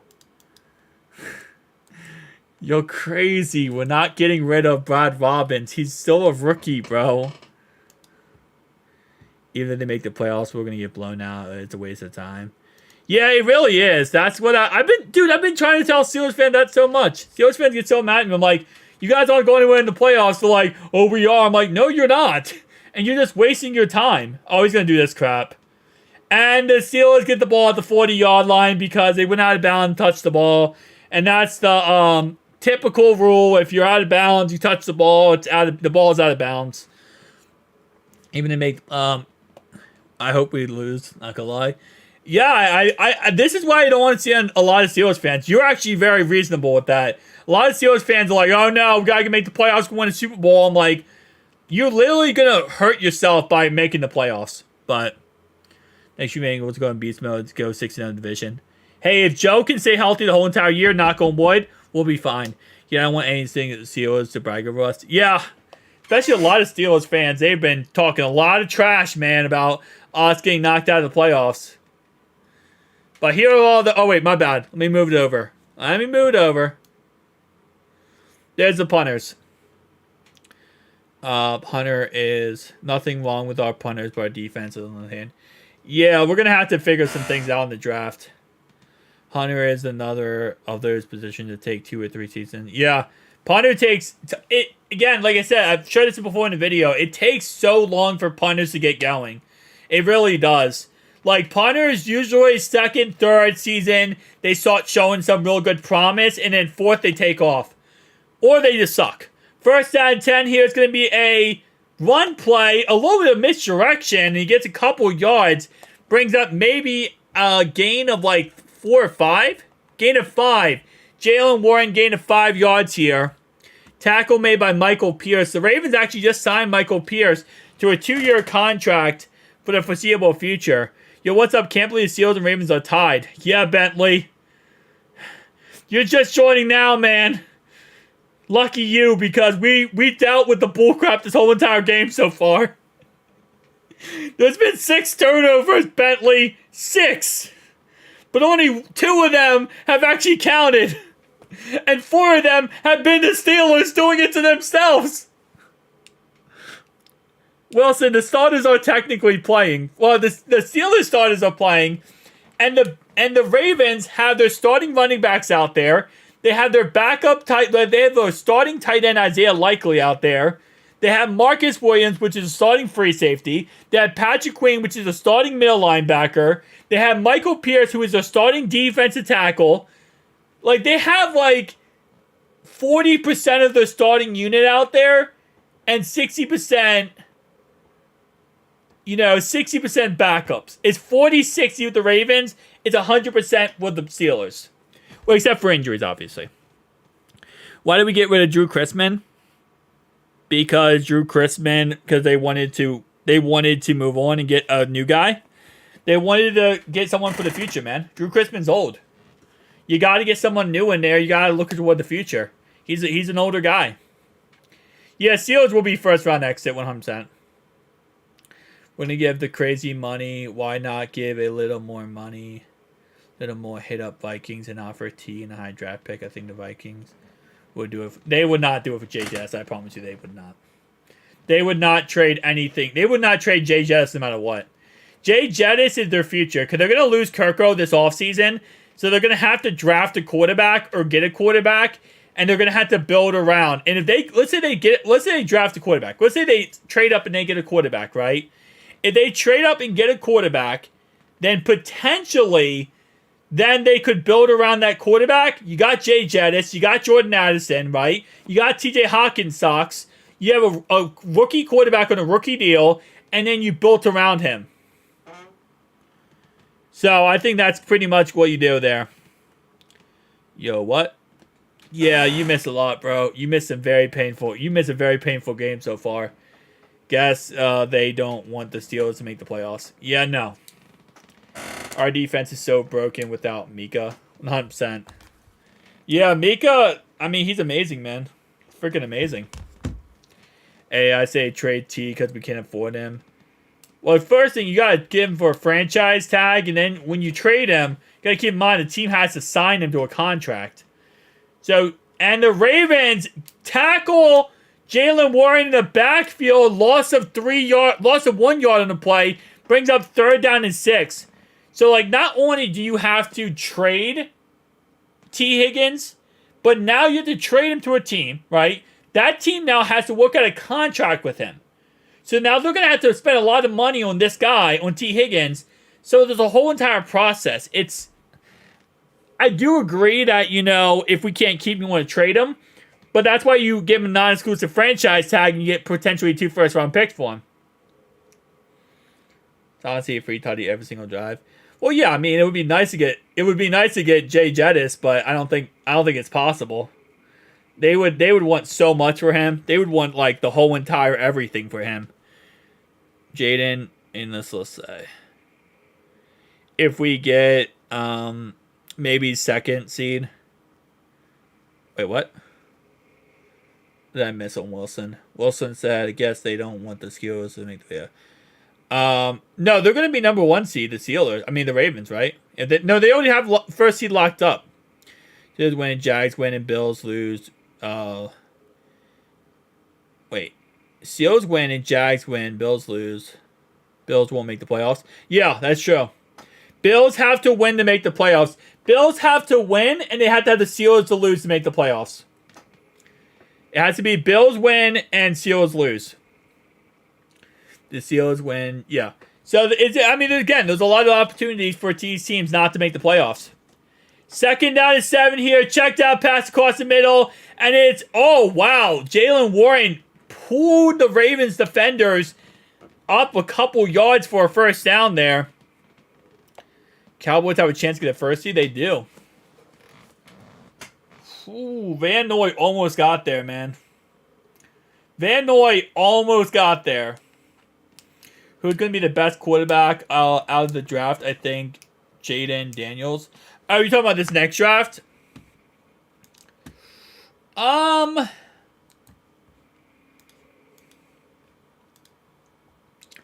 I mean, the best quarterback is Caleb Williams, I think. I mean, he's like the most game-ready quarterback, I feel like. There's a lot of people saying Drake May could go above Caleb Williams. He's happy the Bills didn't make the playoffs. I'd be happy the Steelers didn't make the playoffs. There's a world where the Steelers and the Bills can miss the playoffs, right? Caleb is the best. I think he's the best all-around quarterback in this draft class. I think Drake May would be great. I think Jaden would be great. I think Michael Penix would be amazing. I think Penix would be really good. And it's a fumble! Fumble! And it's a fumble caused by Javion Clowney, recovered by Pittsburgh, back to the 40-yard line. Great play by Javion Clowney here.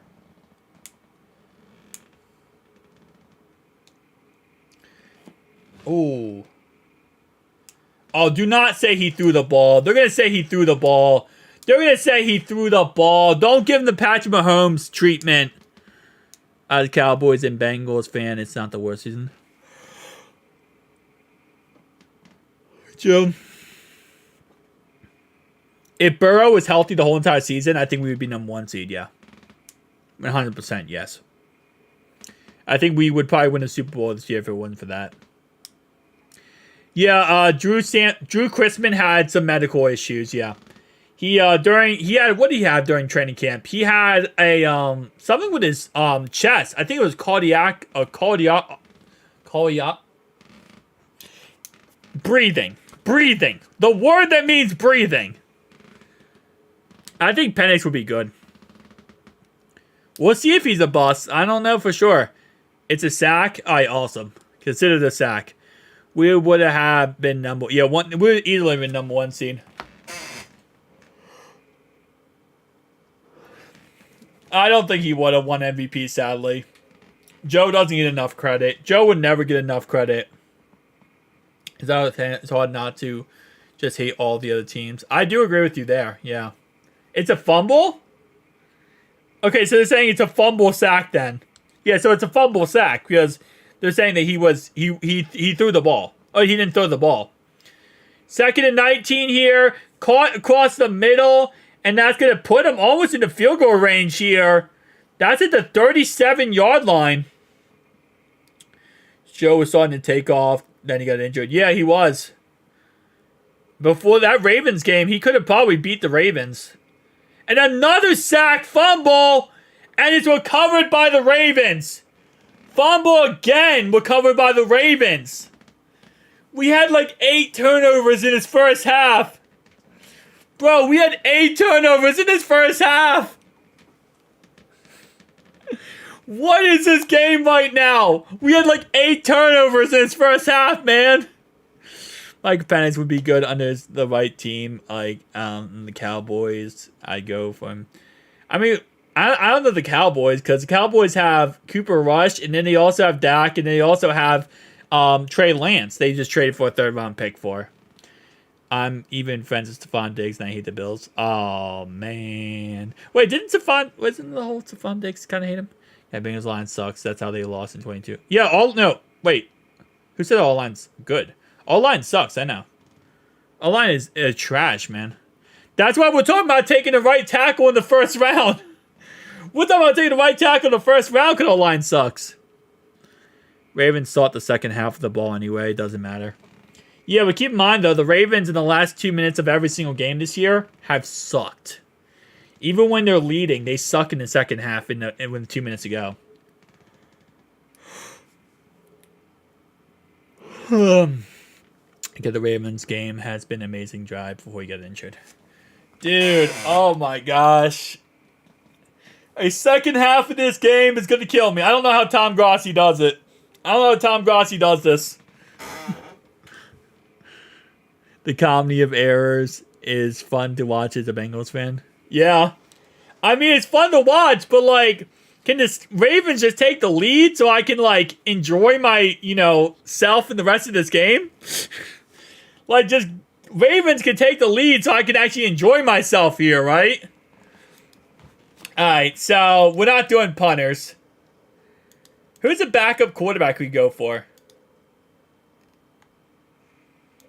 Is this thing gonna update? Bo Nick's gonna go to Raiders. I wouldn't be surprised, man. I mean, because Aiden O'Connell ain't their answer, and they're not going with what's his name. They're not going with Jimmy G anymore. How many turnovers are we gonna get? I wonder how many turnovers we're gonna get that actually count. Because so far, we're getting turnovers, but they're not counting. Like, there's only been, 4 turnovers that counted. But, like, there's been, 17 unofficial turnovers. Because the Steelers running backs keep fumbling the ball after they get the ball. They get the football. It's in your hand. Next second later, whoopsies! Drops the ball. In their hands, man. More turnovers than scores. Dude, honestly. This game's going to be the turnover battle. Usually you win a game based on the turnover battle. That's not this game, man. It's going to be whoever turns the ball over more wins the game. Alright, hang on, hold up. What was that first half? Okay, dude. What is going... Why is... Here we are, boys. I got it. Mason Rudolph, 77 yards in the first half. Freaking Tyler Huntley, 56 yards in the first half. I hope I don't lose power here. Oh, okay. I hope I don't lose power here. Should the Bengals draft 2? Dark. Drake, imagine a Browns Lions Super Bowl. Oh, don't say that. Do not say that. Please don't put that out in the atmosphere. I don't need that out in the atmosphere right now, my man. Please don't put that out in the atmosphere. I do not need it out in the atmosphere right now. This is a solid butt game, not gonna lie. It 100% is. They cannot make the playoffs. They cannot. That's not possible. They are eliminated. Yep, they are eliminated. 56 yards and a touchdown for Tyler Huntley. 48 yards and a touchdown for Najee Harris. Gus Edwards, 28 yards in the first half, man. Oh. Tight end from Ohio State. Wait, hang on. Wait, hold up. Do you think we would draft a tight end from Ohio State? Which tight end was that? Hang on, hold up. Hold up. I like the tight end from Utah if we get him like in the 6th or 7th round. If we don't get, we're not gonna get Brock Bowers probably. But who are you talking about? You're talking about. Are you talking about Cade Stover? Cade Stover. Okay. Cade Stover, he's not really a run blocker, which again, we like to use our tight ends as run blockers a lot. But 79.4 receiving grade. He's a vertical threat tight end. 6'4", 251. Where's he sitting at? 161. So according to this, he would be considered probably a 5th round draft pick. I'm not against the idea of going with him in the 5th round. Yeah, I'm not against the idea of going with him in the 5th round here. Yeah, I don't know if they would draft him just because when it seems like the later rounds, the Bengals go crazy with some of their picks. They just start going best player available every single pick. But wouldn't be that bad. It wouldn't be a bad option. I mean, he's a good option. He's not really a run blocker, but he's a good option as a receiving threat. I heard a rumor that Lamar is so good this season because he's taken... I haven't heard that rumor. And I think that, I promise you one thing, with how good he's playing this season, he's probably been PET tested every single game. 1,000 times a game. When you're playing as good as you're playing, when Jake Brown was playing as good as he was playing during his Lynn Sanian run a couple weeks ago, he got randomly drug tested like 7 or 8 times.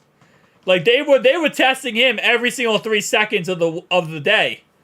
They were testing him every day. They were like, nah, bro. No way you're this good. But yeah, no, in the 5th round, I wouldn't mind it. So what we have here, we got 16th pick. Yeah, I feel like we go right tackle, man. I feel like we go right tackle. 100%. I just can't see us getting away from going tackle here. I mean, you could go Kool-Aid McKinsley. You get a great run support guy, a great coverage guy. Give Lou pretty much a young, in a way, like a young, faster Jesse Bates is what Kool-Aid McKenzie's going to give you. I don't love Alabama corners because they don't usually progress into the NFL very well. Mainly because of the fact that Alabama has a great defensive line. So they don't have to hold their blocks as long or block for as long or cover as long because the Alabama's defensive line. But Marlon Humphrey's a great Alabama corner. What happened to his urine test? He passed. He had that dog in him. He actually passed because he had that dog in him.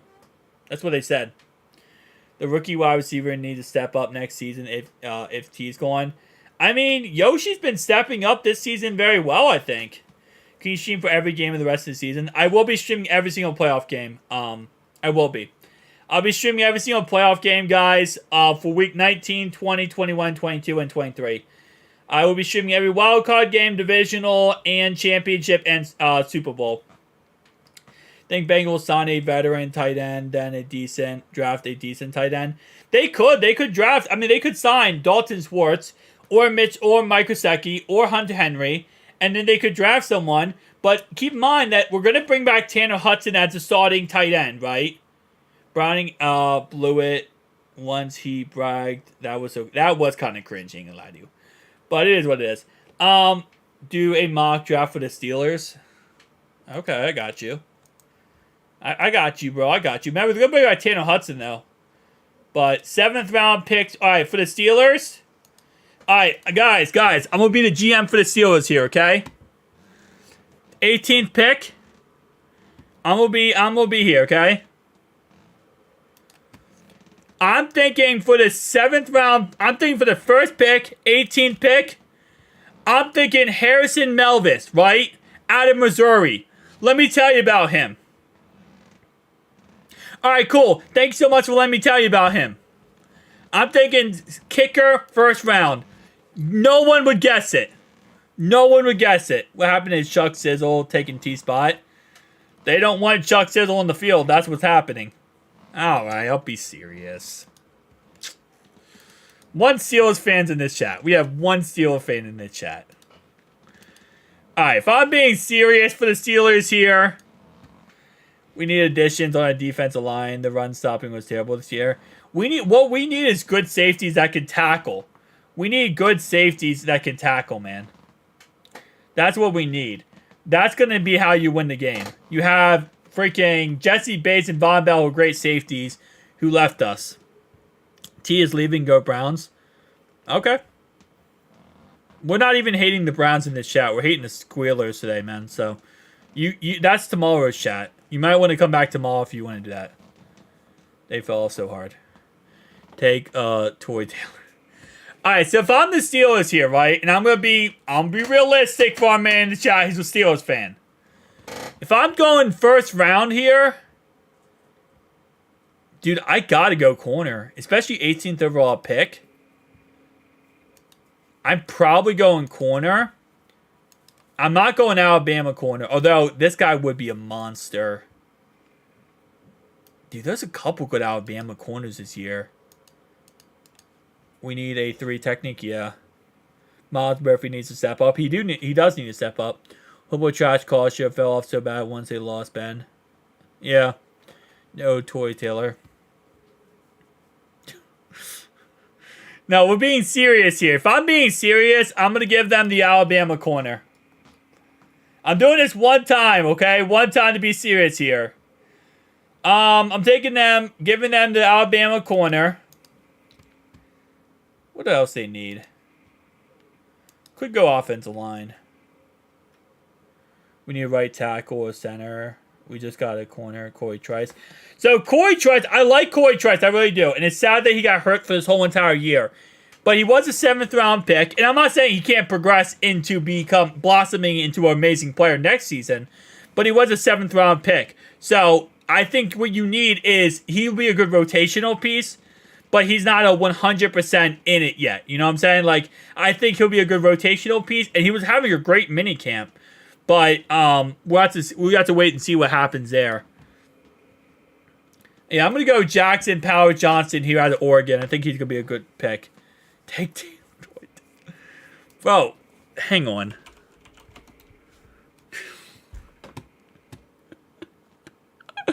My man, you just have... Okay, we might take a punter in the 7th round, okay? Punter in the 7th round. No, they actually have a punter they like. They have a punter they actually like. What we got tackle-wise? I wouldn't take tackle yet. I would probably take tackle later. Honestly, they could probably get... 7th round. He was projected to be a 3rd or 4th round, I think. Are you talking about the punter? Yeah. Honestly, I'd probably go with... See, I honestly, with the Steelers, I'd probably go best player available for a lot of these picks. I mean, obviously, yes, you need a tackle, you need a center. You got a center now, you got a cornerback. I'm thinking, you got Cam Hayward, but Cam Hayward's older. You got to eventually... Oh, so, okay, no, you said this, okay. Oh, you're talking about Corey Trice. 7th rounder, but he was drafted to be a 3rd. No, again, like I said, I think he could be a really good corner in the NFL. He looked so good in rookie minicamp and preseason. But again, you have to keep in mind, how is he going to recover from that injury? Is he going to be able to recover at a full extent to get better? Should the Bengals draft a linebacker? Maybe in the 5th or 6th round. But honestly, I want to see more out of Joseph Asai. I want to see more out of Joe Bashi and some of the guys we already have. But they could draft a linebacker. But it wouldn't be for a later round pick. But no, Corey Trice, again, it really comes down to how he's going to recover from that injury. And again, I'm not saying 100% you can't take him. Don't spam. Don't spam. Who Dey highlights, don't spam. Who Dey highlights, do not spam. I understand what you're saying. I understand it's a mock draft. But again, like I said, it's how he come back from the injury. But get a rotational guy. Why not get a good guy in there to have a rotation? No, we should pick Troy Taylor. Oh, what? Then we're doing the Steelers right now. We're not doing the We're not doing. We're doing the Steelers right now. Not gonna lie, I want us to take Mims, have a Georgia O-line in the NFL. Yeah, man, wouldn't be a bad idea. Okay, so now in the third round. So who do I have? I think you guys taking a center there. I wouldn't be against the idea of going tackle here. I mean, you'd be like kind of pushing up a little bit for the tackle position.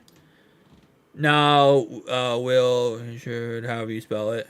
We need a pass rusher and free agency. We do actually, yeah. I do not have a Discord. No, I can't take one that early, man. You know what? I'm actually gonna go with Georgia. I'm gonna go with Georgia, Javon Bullard here. I'm gonna take a safety. Oh no, but Tyke Smith is also really good. I'm going Tyke Smith here. Here's the reason why, okay? I'll give you my reasoning. He's a safety and a linebacker in combo. One thing the Steelers have very weak on is the linebacking core. So you have a guy now you can put in the box or over the top, and you can pair him up with Mika Fitzpatrick, and now he's a 1A, 1B that you can put in the box for run support. No, I have no Discord holder now. He could. Oh my gosh, he couldn't find the helmet. Huntley couldn't find his helmet. All right, so they got a delay of game penalty because they didn't want to take the timeout and he couldn't find his helmet. Trade Zach Taylor for a chili dog. Oh my gosh, I'm back. What's up, Braz? How you doing? Yep, game is back, guys. All right, 1st and 15 after a 5-yard delay of game penalty because Tyler Huntley couldn't find his helmet. Imagine that, man. You're in a very important game right now. You can't find your helmet. 4K. We got KZ. We're good on safety. No, but again, like you said, that's why he's a safety linebacker combo. You can put him in the box, and he could be like a linebacker too.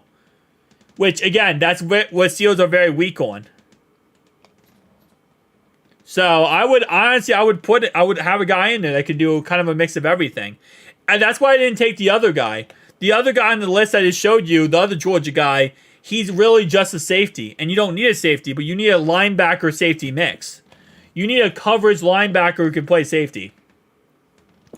And on 2nd and 13, Tyler Huntley gets sacked by TJ Watt, sadly. TJ Watt got a sack. Trade Lou Anarumo for a French fry. Nah. Lou is super good, bro. Lou is great. I love Lou. Lou Dini, baby. Lou Dini. But yeah, no, get a safety linebacker combo.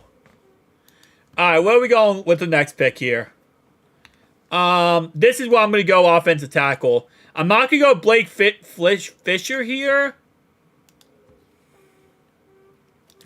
3rd down and 16 here. 3rd down and 16 for the Ravens. All day to throw it. All day to throw the ball. And he throws it and it's off the hands of the wide receiver. Incomplete. Almost intercepted on the ball. Almost another interception here. Ooh. You think our defense would be good. It would be good because the defense is Mike Tomlin's, baby. But it's always... Oh, no, trust me. I know. We play you twice a year, man. I know. Now, how much do you have faith in Mason Rudolph? Alabama quarterback. Hold up. Your guard is Kevin Dotson. No, you got rid of Kevin Dotson, right? How good's your guards? I feel like your guards aren't really that great, right? Get a guy from Michigan. A big guard from Michigan, 322, 6'6", a big guy from Michigan. I do not expect the Ravens to win this game. Dude, wait, they're resting most of the starters. They're resting like 60% of the starters. They still have like 40% of the starters. We're doing the Steelers still. Who they? I take a year or two and lose defense to get it. Yeah. We'll see how it works, man. I mean, Miles Murphy has to step up. What's his grade? What's whose grade? Troy needs to get 6 sacks tomorrow. Yeah, he needs to, yeah. I mean, it's possible. We're playing Jeff Driscoll. We're not playing a starter. Playing a backup or backup or backup. Yeah, you know what? I know what I'm going to do here. We need 2 sacks right now. We need 2 sacks right now for Trey Hendrickson. 2 sacks? What? The guard from Michigan. Oh, the guard from Michigan, Zach Zinter. He's actually pretty damn good. He's more of a... If it's actually load for me. He's a good left guard and right guard. You can put him at either spot. I don't know why this won't load for me. Yeah, this won't load for some reason. Trey gonna break the record next season. I would love it, man. I want to see him break the record. Oh, here we go. Yeah, no, I'm sorry. No, he's not the left guard. He's the right guard. Right guard? Who do you guys have? Let me look at your depth chart again. I don't remember the Steelers' depth chart off the top of my head. Because I have an idea for a tackle I want to take later. But it's not going to be to the 5th round. You got James Daniel. He's actually pretty okay. Bro, I'm about to take the 1st round pick being Troy Taylor. Who dey? Isaac. What a punt return. Oh, no. Wait, what a punt. Oh, yeah, because he ran backwards. Even though I hate Michigan because I take classes at Ohio State, I would love the Bengals draft a guard. I would love the Bengals draft a guard from Michigan. Yeah. I wouldn't be against the idea. Michigan produced a lot of good linemen. James Daniel, I think he's a pretty solid player. All right, run play up the middle here for Najee Harris into Ravens territory. Huge run right there by Najee Harris. Who dey? You gotta calm down, bro. Trey Hendrickson underrated. He is underrated 100%. Yeah, TJ got a sack. Yep, TJ got a sack, sadly. Alright, you know what? What do we got here? We're just gonna finish this up real fast. Pick 1. 1st round. That would be setting an example to Brad Robbins. You take him 1st round.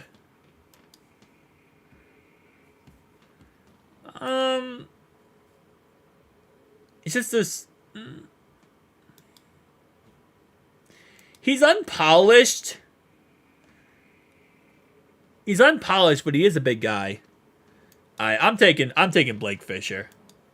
I don't love that pick, to be honest. I'd probably take someone else, but I'm just gonna get through this here. You took Dwayne Washington, or Donnell Washington last year. I don't really like the idea of taking a tight end here. Running back position, I don't know. It depends on the whole Jalen Warren situation. You call me by who dey, or... Okay. Can I just call it... Wait, okay. Abdul?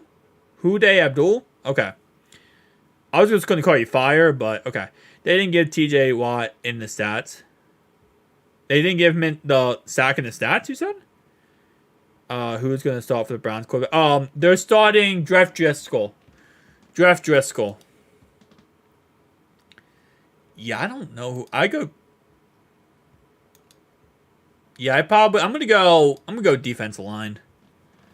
I don't know, man. I don't know what the Steelers are now. Take center. We already took a center. Dude, we already took a center in the 2nd round. We already took a center in the 2nd round. We took Jackson Power Johnson from Oregon. He's an all-around great center. They didn't give they didn't give him the sack? Oh, that's crazy. That's actually kind of crazy, to be honest. Jacoby Brissett's still in the Brownies. No, he's not. Where is Jacoby Brissett at? He's on the Commanders, I think. I think he's on the Commanders. Yeah, we already took a center. We always took a guard as well.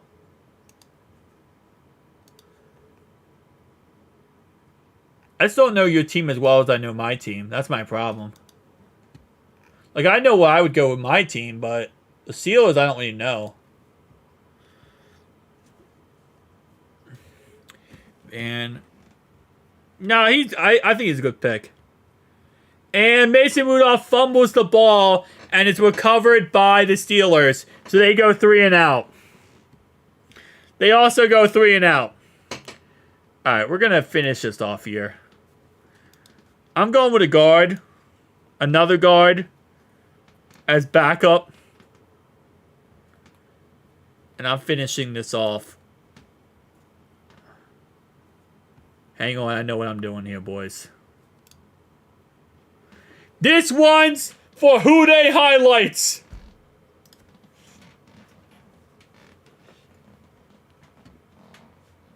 This one's for Who Dey highlights.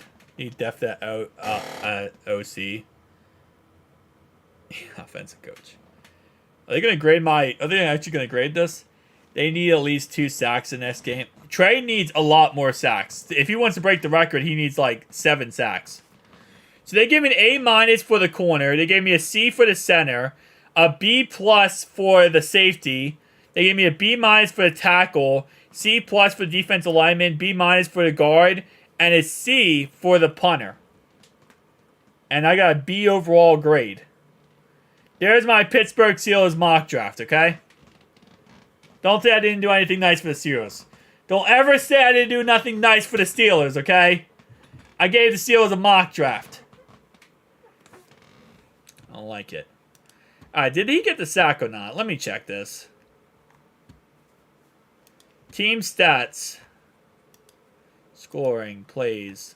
Dude, I hate this website so much. Why doesn't it show... Oh, it shows defense right here. Okay.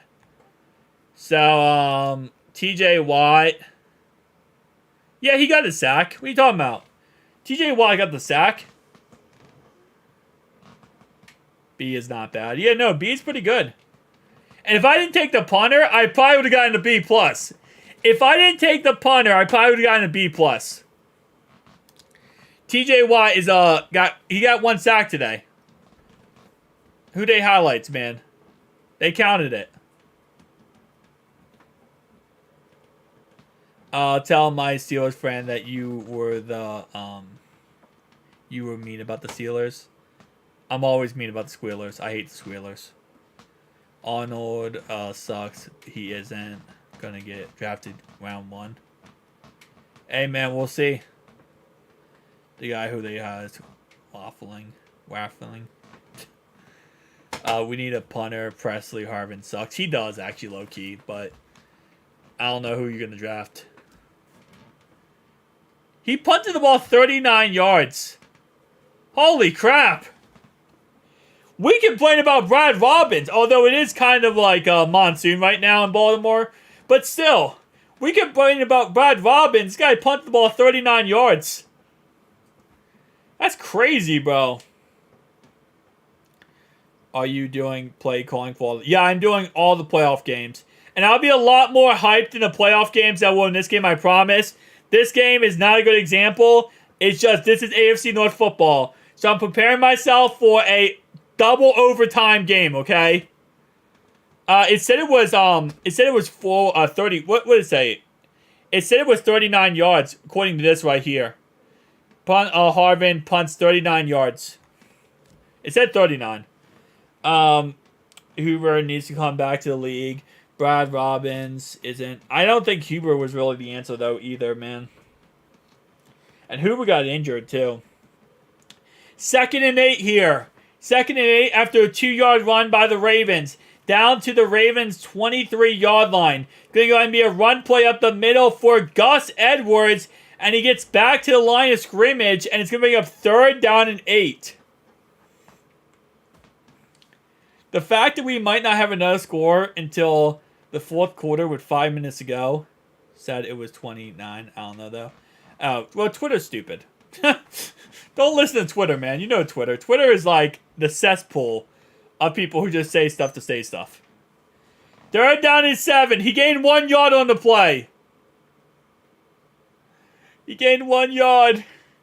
Third down and 7 now at the Baltimore 24-yard line. It's a pass play here, and Huntley is sacked by TJ Watt. Second sack of the game. Second sack of the game to TJ Watt. So that's going to be another punt for Tyler Huntley for the Ravens. Actually, I was incorrect. Tyler Huntley's not going to be...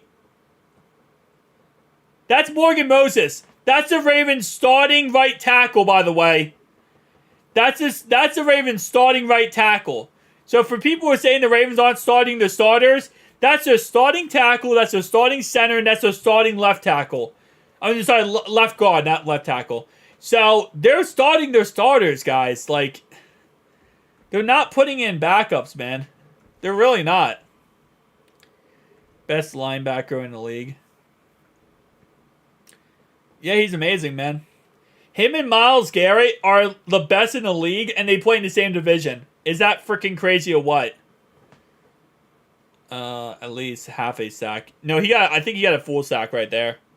Yeah, he got a full sack. He has 2 sacks today. TJ Watt got 2 sacks today.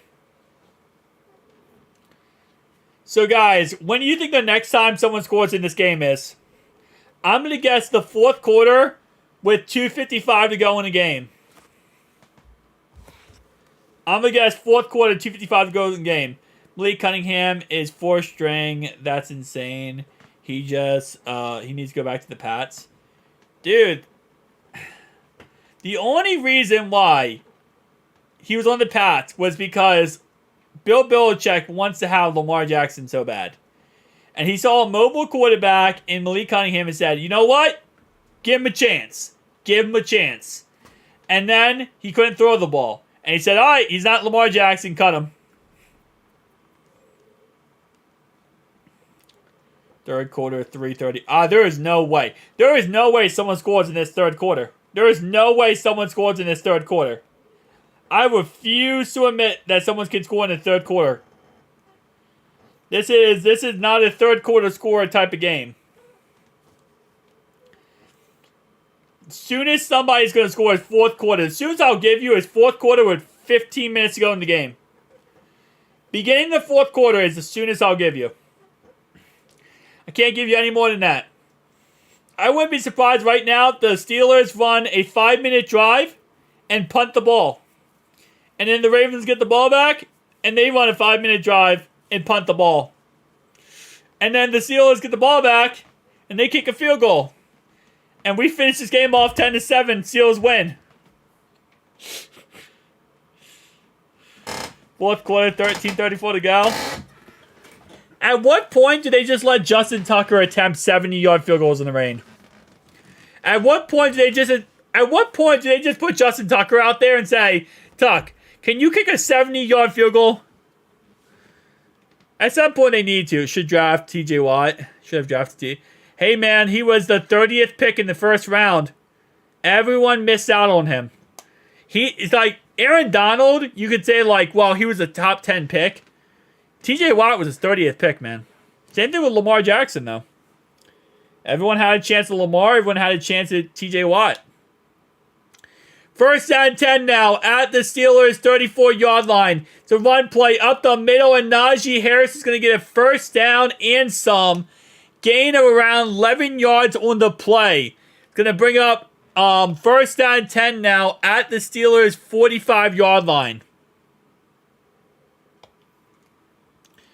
I'm hoping they lose too, man. That's why we're live streaming today. We're live streaming to watch this team lose. Although, I will say, if they lose, we're actually going to get a better draft pick, so technically it's better for them, so. Alright, first and 10 here. First and 10 now at the Steelers' 45-yard line. Najee Harris in the backfield. Allen Robinson out wide. George Pickens at the top of your screen. It's going to be a toss play, and he's tackled in the backfield. Loss of around 4 yards on the play. Brings up second down and 14. This is all just setting up for one simple thing.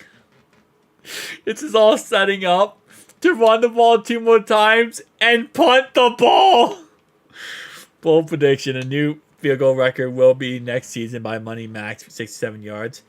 Well, no, Justin Tucker already kicked 67, dude. Tucker kicked 67 in the Lions game when they didn't call false start. I'm sorry, delay of game. 2nd and 13 here now at the 38-yard line, and it's sacked! And it's going to be a sack by the Baltimore Ravens here.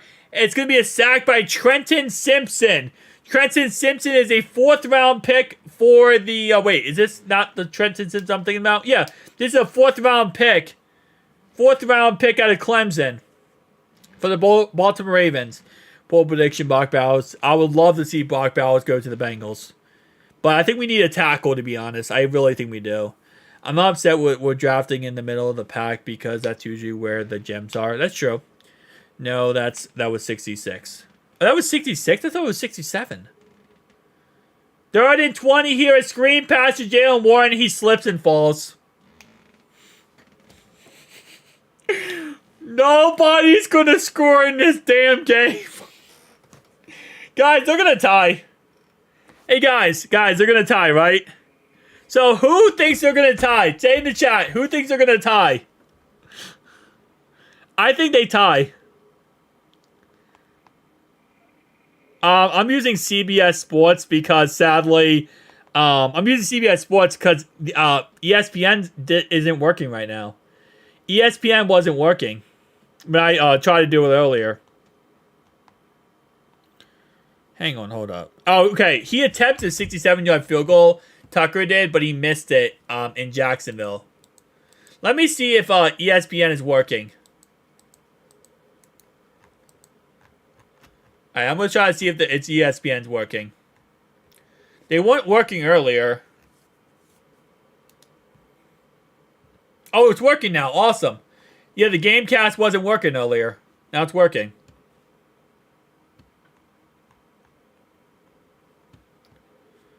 Alright, there we go. Kind of seem like you wanna, like they want to move on from Pickett. Why they're not playing him? What, he's out there right now. What are you talking about? Kenny Pickett's out. Oh, no. Oh. When you said Pickett, I thought you said Pickens. I'm sorry. They don't want to move on from him. They're just doing the hot hand. They're just trying to work. They're trying to win right now. That's pretty much all it is. They're just trying to win in any way possible. And Mason Rudolph is a hot hand. So they want to put in the hot hand right now. I think that's really what it comes down to. I don't think they want to move on from Pickett. I think Pickett's just like, he was hurt, and they're winning with Mason Rudolph. But we tied with backups. But you tied with style. Tucker kicks the game-winning field goal with 69 yards. Oh my gosh! If this game comes down to a 10-7 win, I will destroy something. Bengals not taking Michael Mayer was a crime in the last year's draft. The dude wanted to be with us. Yeah, it was bad. That sucked too, man. He literally grew up right in Cincinnati, man. Yeah, they're telling us that he's not the guy by doing that. I don't know if they're telling you not the guy. I think right now Mike Tomlin wants to win at any cost possible. And he knows if you put in Kenny Pickett and Kenny Pickett sucks, the fans are going to turn on him. Well, they already have been turning on him completely. They already hate the guy. They're already hating the guy right now. But they're going to hate on him even more. And it's going to be like Mike Tomlin decided to go with Kenny Pickett, and they missed the playoffs because of it. Like, it's going to be like this huge thing. Yeah, but it's telling him he's... okay, I read that already. Murphy is going to take a... Yeah, he needs to take a big step forward next year. Ain't doing bad. 15-7, he's still on the yard, so... No, I agree. I mean, Mason Rudolph's been the hot hand as of late, so they're going to go with the hot hand. They're telling him... Okay. First down 10 here. First down 10 now at the 18-yard line for the Ravens. And it's incomplete, intended for Laquan Treadwell. And... oh, Raven is hurt on the play. 76 is injured on the play. Mayer is rated 90 plus tight end. Yeah, I mean, I don't know how much did they use him over there in Las Vegas. He's with the Raiders now. They have Aiden O'Connell, though, and he's young. And usually young tight ends always go for the... I mean, sorry, young quarterbacks always go for tight ends. You have a solid answer on what you need to do next year. Yeah. 2nd down and 10 here. 2nd down and 10. It's going to be a pass play here. And wide open, Charlie Kolar is going to get down to the 31-yard line. Meanwhile, Murphy scoring 50-plus on PFF and didn't even solve a minor. Yeah. Miles Murphy had a very bad rookie season. Miles Murphy had an awful rookie season. I'll say it like that. I say backup tight end, just called it. Yeah, the backup. He is the backup. No, he's a 3rd-string tight end. He's the backup for, what's his name? Isaiah Likely. 1st and 10, run play for Gus Edwards. And Gus is going to get maybe 1 yard on the play. Mark it down for 2-yard rush. Imagine Bengals drafted Tyler Eifert type in this draft without the injuries. I think his name's Brock Bowers. I think his name is Brock Bowers, man. That's Brock Bowers for you. Brock Bowers is Tyler Eifert. He's a little bit of everything. He can block, he can catch, he can route run, he can do everything. That's Brock Bowers. That's why he's going to be a top 10 pick. 2nd and 8 here. We got some motion in the ocean for Nelson Aguilar. Pass play here, and Huntley looks, and is wide open, and Aguilar. Now, let's go ahead and take a timeout here. If Nelson Aguilar in this game has over... TJ Watt is done. TJ Watt is done. Oh, no. Dude, TJ Watt is hurt. TJ Watt was banging the field with his... Raz. We don't... Not speculating yet, Raz. We don't speculate on that injury. Let's see what happens, and then we'll speculate on what happened. TJ Watt was banging the ground because he's hurt bad. Oh, God! Oh, God! Oh, God. That did not look good. Holy crap. Oh, my gosh, dude.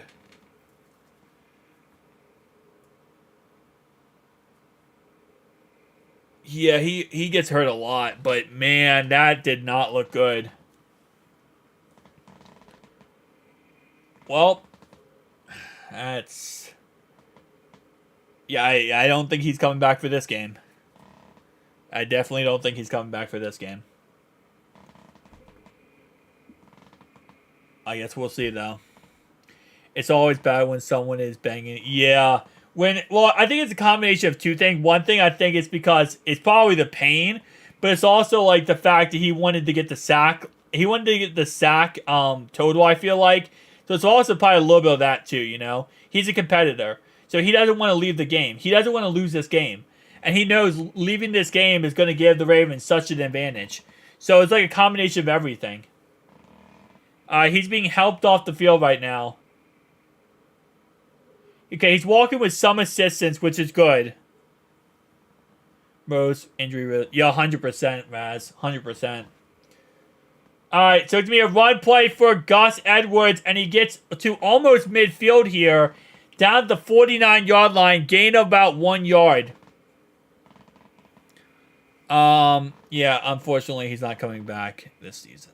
We'll see. He was able to walk off the field under his own, under help, which is awesome. Nice to see that. Alex! My man Alex! What's up, brother? What's up? I meant to... Actually, hang on, hold up. I meant to do this a long time ago. Alright, it's going to be a 2nd down and 9 here. It's going to be a pass play. And it's a play-action pass all day to throw it. And Huntley throws it away. Alright, hang on. Got it. Where do I do this? That one... Can block. Yeah, okay, I'll do that. There you go, Alex. TJ is hurt. Yeah, of course. Of course, it's one of our guys. We should trade T. Higgins for Michael Merritt. No, we should not. No, we should not. Trey Henderson needs 2.5 sacks. Both of our injuries have been the way it feels. Well, that's game. 3rd down and 9 here. And it's going to be a check down pass, incomplete. And it's going to be a 3 and out for the Ravens. Catching up. We losing T? No, I think we franchise tag T. What we're going to do is franchise tag T, get him a 1-year, $25 million contract. We're going to sign Jamar Chase and see how much money's left. And then we're going to talk to T all offseason and see what we can do. Huntley, 9 for 8 for the 4th year in a row. Hey, you guys could definitely win this game, bro. I don't know what you're talking about, bro. This game might end in a tie. I think you better start saying 9-7-1 for the 1st year in a row. It's about to be a 9-7-1 for the 1st year in a row, bro. Huntley has people open, but he just don't see them. Dude, Huntley is not that good of a quarterback. Awesome, thank you, yeah. I think that's what you do there. You just give him franchise tag, and then you see what you can do. We could tag Higgins for a few million cheaper if we're willing to risk somebody trading up first picks. We could get him for a 1-year, $19 million deal. We could get 2 first-round picks, but again, that does come down to... The only way we sign TB back is if he takes league minimum, and I don't think he takes league minimum. Oh, there you go. First time since 2021. I see what you did. Hey, Alex, you see what I did, man? No, you see what I did? And grab Swift. Could get Swift, yeah.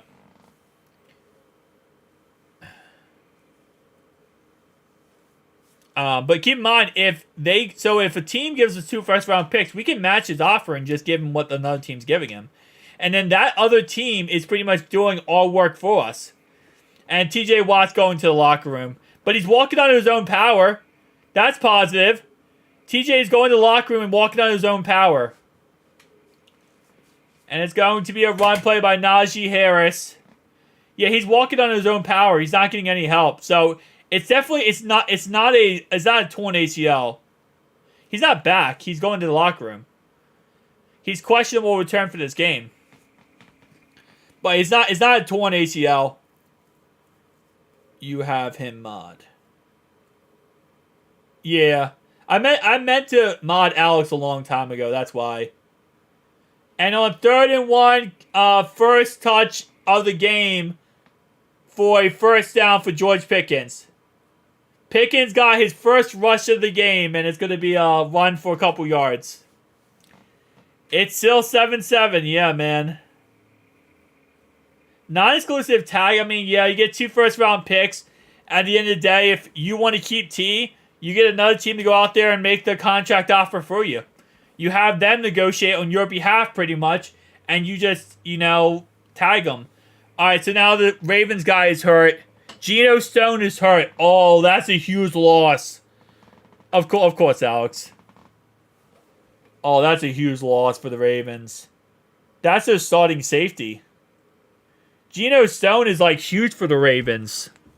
That's a huge loss. Excited to see it, the Bengals, fortunately. I think he's excited to play whoever pays him. I think that's really what it comes down to. He's eyeing number 1 receiver in some other team, greener pastures. I don't think T's doing that. I think T just wants to get paid. If T can get paid and stay on the... Because you got to think, the best spot for T is to be in the spot that has the best quarterback situation. And if he goes somewhere else... Yeah, he has 7 interceptions. If T goes to the Panthers, Falcons, Bears, like Alex said here, he's not going to do good with the quarterback situation for the Bears. You don't know what that is, okay? So he's going to put up crap numbers with the Bears.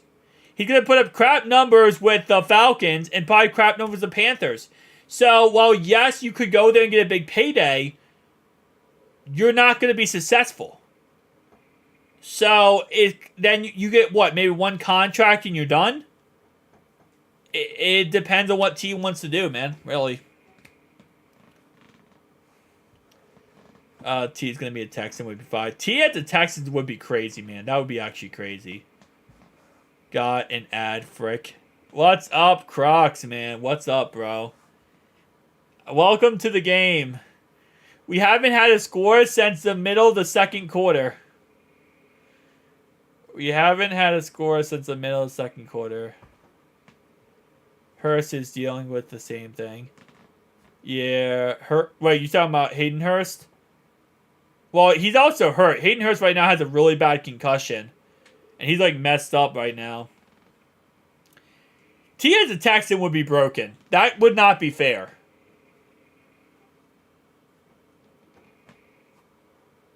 Yeah, TJ Watt's done. Oh, 2 Ravens got hurt in the last play. Wow, 2 players got hurt in the last play for the Ravens. And it's going to be a run play up the middle for Harris, and he gains maybe a couple yards. Crocs, it is not a good game, bro. This is a very frustrating game. Imagine T going to the Chiefs' worst nightmare. He won't go to the Chiefs. They can't afford him. You deserve more subs. I appreciate who they highlights. They can't afford him. He would not go to the Chiefs. And, yeah, it took contract. It wasn't being utilized. Yeah, pretty much. I see it as a punt battle. It's a punt battle. It's not even a punt battle because the Steelers punter sucks. The Steelers punter sucks, man. It's not even a punt battle. Typical Najee. Did he fumble? He didn't fumble. I thought typical Najee is he fumbled the ball. We're going to the fourth quarter. We're going to the fourth quarter. Ain't nobody gonna score in this game. Bro. Nobody's gonna score in this game. Oh my god.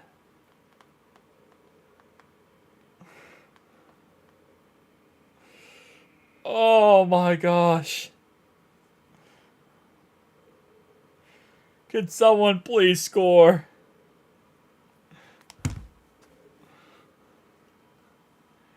Seven. If this goes to overtime, I can't do it.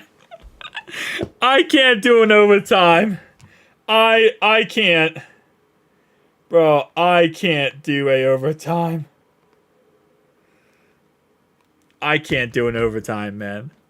This game is so lame. This game is awful. I wish the Steelers could have played like this against us. Yeah, it would have been nice. We didn't have a monsoon, though. So far, I am. Dude, I mean, if you love defense, this is a great game for you. This is a great game if you love defense. What's crazy, this is not the worst game of the season, 3-0. Dude, that Vikings-Raiders game was the worst game of the season. By far. That Vikings-Raider game had, what, 12 punts in that game? Oh, man. What's up, John? I survived 3 quarters, John. We had 12 turnovers in this game, but only 6 of them counted. We had 12 turnovers in this game, and only 3 of them counted. 4 of them counted. No, 5 of them counted. No, I think it was 6 of them. I don't know anymore. I don't even know, John. It's just so many turnovers, and they're not counting. Oh, man. Did you know you were on just watching this craziness? Didn't know you were on? Yeah, man. Bro, guys, Ryan can't sit on this gaming chair. This don't touch grass, bro. You know what's also had 12 punts? People, oh, do not remind me of that. I watched that game, man. I has 13-3-1 record ever happened. Dude, I don't know. But it's going to happen today. Ain't nobody going to score, bro. I need to do a collab stream with Zim. I would if you wanted to. Feel worse for the fans, to be honest. You know what the worst thing is? The fans, the tickets at this stadium are $16 at the cheapest and $40 at the most expensive. 16 the cheapest, 40 the most expensive. And I thought this place was going to be packed with Steelers fans. It's not even packed with Steelers fans. TJ got 2 sacks today. Yeah, I'm streaming every playoff game. Oh, yeah, I'm streaming every single playoff game. 3rd and 4 here. Mason Rudolph looks, and he has wide open. Thank God someone scored. Touchdown, Deontay Johnson. To start the 4th quarter off. And that might be the game. Guys, that might be game. 71-yard touchdown. Start the 4th quarter off. Wait, I said that. I said 15 minutes in the 1st quarter. I said the 4th quarter, 15 minutes, someone's going to score. I called it. I called it. I called it.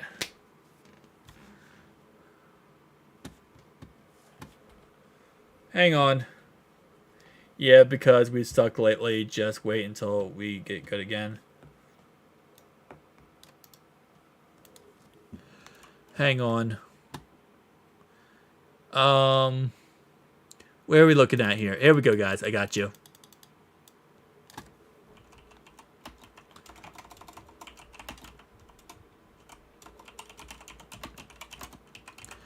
All right, hang on. There we go. The Steelers won, sadly. Man. Finally, we can move on to our game tomorrow. Bro. Hang on. I got to change the Ravens' names, too, then. I got to change the Ravens' name, too, now.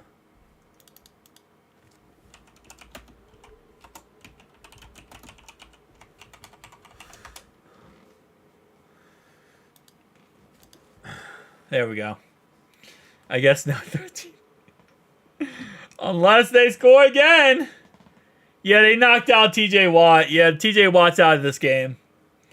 Pittsburgh, easy Pittsburgh raid by guess the CEO said $20 and $20 elsewhere. Man, that's run everything. If the Ravens go down and score a touchdown here. Do you see this? Wait, guys. Look at this crap. 80% chance to win. That touchdown, right? The Ravens were at 57% chance to win, right? Then that touchdown happens. Now they're at 79.9. That one touchdown changed everything. Literally changed everything, that one touchdown. That one touchdown boosted the odds up. That's how bad this game is going so far.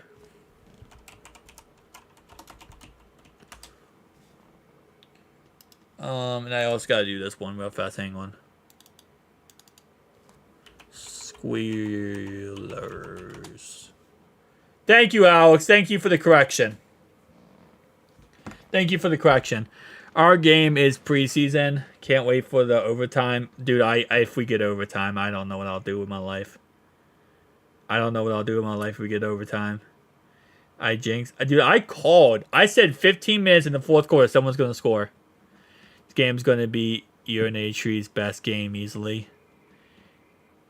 If they tie, I'm going to cry myself to sleep. Oh my gosh. Yeah, so TJ Watt is... We don't know what's wrong with him. He was able to walk out the field in his own power, so it had to be some kind of stinger. All right, 1st down and 10 for Tyler Huntley at the 25-yard line of the Ravens. They can easily tie it up. 1st down and 10 is going to be a run play for Gus Edwards, and he gains... That's not that's Melvin Gordon. That's not Gus Edwards. Melvin Gordon, 5-yard run. Brings up 2nd down and 5. I'll root for Huntley. I just can't root for Ratbirds. I can't root for any of these teams. And at this point, the Steelers don't even deserve it. Rest in electricity, TJ. Trey needs 3 now, yeah. Because TJ has 2. 2nd and 5 here. It's going to go ahead and be another run play, and he goes nowhere. Another one. Wait, how did the Steelers lose 8%? When did they 78%? Watch him go down the field. Well, I don't think I'm going to watch him do anything. Hamstring pull, maybe. Possible, yeah. Dude, I don't even know who's going to win this game. Tyler Huntley runs it for a score toward the end zone. It goes to overtime. Oh, please don't do that to me. Please don't do that to me. I will run this ball down. JK played 3 quarters this season. He did, yeah. And he got hurt. After the whole offseason, he wanted the contract, never got paid. 3rd down and 6 here. Wide open first down for Nelson Aguilar. So if he gets 40 yards in this game, he's going to get $500,000 because he has an incentive. If he gets 400 yards on the season, he gets $500,000. So if he gets 40 yards today, he gets $500,000. I do have a Cincy hat, actually. I do. I have it signed. I have it signed by Marvin Lewis. I think I posted on my community tab before. All right, 1st down and 10. Run play up the middle for Melvin Gordon. He gains a couple yards. I love your reactions. Well, I appreciate you. Huday Abdul? Right? That's what you said? That hit on TJ's must have been some serious wattage. I'm out now. Oh, cracks. 2.5 sounds for the crown. 6 for all the way. Yeah, we need 6. Oh, snap. That's pretty sweet. Yeah. Ravens about to put punt again. No, not yet. It's 2nd and 8. It's going to go ahead and be a pass play here. Justice Hill out of the backfield. Gain of a couple yards. Clowney got 750. Oh, nice. Yeah. I saw he had incentives going in this game, too. Going to dive over the goal line and get knocked out of his hands. Nope, not this time. All right, right? Gotcha. All right, come on, man. Come on. I don't have a white flag, or else I wave a white flag right now. 74.2% chance the Steelers win this game. Time is the real question. Have you had... I have had Skyline Chili, and people get on me for that because I like it better than the other one. And Nelson Aguilar catches the ball to midfield. All Ravens can do is just screens and run up the middle, kind of like us. Yeah, pretty much. And guess what? It's working. The Ravens are about to have the most painful touchdown drive in the history of life. This is about to be the most painful touchdown drive in the history of life. Hello, I am looking forward to seeing you sub the Cincinnati Bengals Red channel. My question is, what will your channel be named? I have not thought about the name yet. That's definitely holding. That's definitely holding on the left tackle. The left tackle was holding like crazy on that play. That was holding. I don't know what I'm going to name it yet, and I don't know when I'm going to launch it. It will be sometime next month when I launch it, but I don't know what I'm going to name it yet. That's definitely holding. Golds. Yeah, go. Yeah. That's it. So, I love Skyline Chili, and everyone told me Gold Star is the best. And people trashed me because I said I like Skyline better. 2nd down and 10 here, and Nelson Aguilar on a screen pass, and he gains 1 yard. Brings up 3rd down and 2 yards, actually. 3rd down and 8. I will join the Reds pod. Yeah, I'm creating a Reds channel. Cincinnati Reds channel. I'm going to do it right when spring training starts. I think that's in March, right? I believe.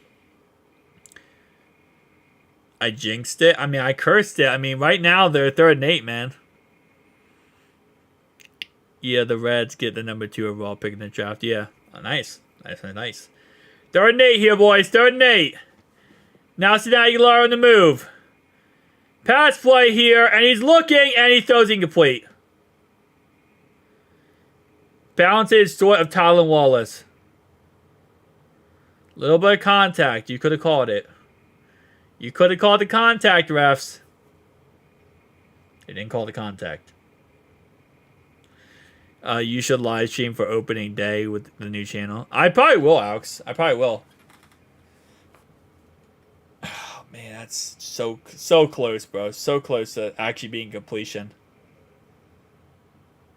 I got a feeling that Mason Rudolph's going to throw a pick 6. Oh, lordy. That was a good punt return. That was the most exciting play of the game. I've been on with Trace and that brunch. Oh, nice, awesome. Yeah, it's gonna be interesting. Cause we're still gonna do 3 videos on the Bengals every day on this channel, and then we'll probably do 3 videos on the Reds every day on the Red channel. So we're gonna do around 6 Cincinnati videos a day then. Probably still my typical. I'll probably have even more videos on this channel up randomly for no reason. Whenever stuff happens, like I'd be searching around finding stuff, and then I'd just be like, oh, I gotta make a video about this. I gotta talk about this. If it's interesting, I just got my reaction. I just gotta see what I like, kind of give what I'm thinking about it, and it's always fun because it's always interesting. It's always something interesting. Oh man! All right, 85.2% chance for the Steelers to win this game. What happens if TJ and Trey tied for sacks? Nothing really happens. They're just tied. Because TJ, what? Didn't TJ tie Michael Strahan? I love Paycor, but wish Bengals were playing here at the Empire Field next year instead. That way I didn't have to fly. Wait, do you live in Denver? Hold up, do you live in Denver, Alex? Because I know you said you went to the Broncos game. Good punt. Yeah, good punt return. That was a good punt return by Calvin Austin, too. Alright. We got 10 minutes left in this game. Ravens do not go to overtime. Just win the game. The sad part is, you know what's funny? Is that the Ravens will go for 2 at the end of the game if they have to get a touchdown. They're going to go for 2 because it doesn't matter. Hit that like button. Great content. I appreciate you, man. I appreciate you. I promise I'll be a little bit more energetic during the games. I live downtown. Oh, okay. I'll be a lot more energetic versus the games upcoming in the playoffs because it will be enjoyable games and fun games. You live in Omaha? Nice. When are you going to... I'm going to start it probably spring training. Around spring training, radio. But, yeah, so... I'll be a lot more energetic during the playoff games because it won't be this. You know, Puka... could break Waddle's record for most receptions. I'm not surprised, man. Puka's amazing. Puka Nakua is amazing. First down and 10 here. It's a run play up the middle, and that's going to be Connor Haywood. That is definitely Jalen Warren. That is not Connor Haywood. Yeah, 10 more painful minutes. Jalen Warren up the middle for 4 yards. Unless this goes to overtime. If this goes to overtime, I'm going to cry. Wait, hold up, guys. What a crappy rainy game. Yeah, pretty much. Hold up. They just ran the ball for 6 yards, and they went down their chances of winning by 1.5%. How is that even possible? Yeah, Puka is legit. Run play by Jalen Warren, and he's just absolutely swallowed up, man. I swear on everything, bro. If the Steelers go 3 and out and punt the ball. Is this a fumble? Turnover! Is this a turnover? They're going to say Pittsburgh has the ball. No, they're going to say Pittsburgh has the ball. Did he fumble? He fumbled! He fumbled! We have another turnover! We have the 17th turnover! He fumbled the ball! Holy crap! That's another turnover! How many turnovers can we have in one game? That's another turnover! 3rd and 5. Pass play here. Check down to Najee Harris, and it's going to be a 3 and out. Another 3 and out. Another 3 and out. 63% chance. That's if they win, though. They have to win this game. They got stopped.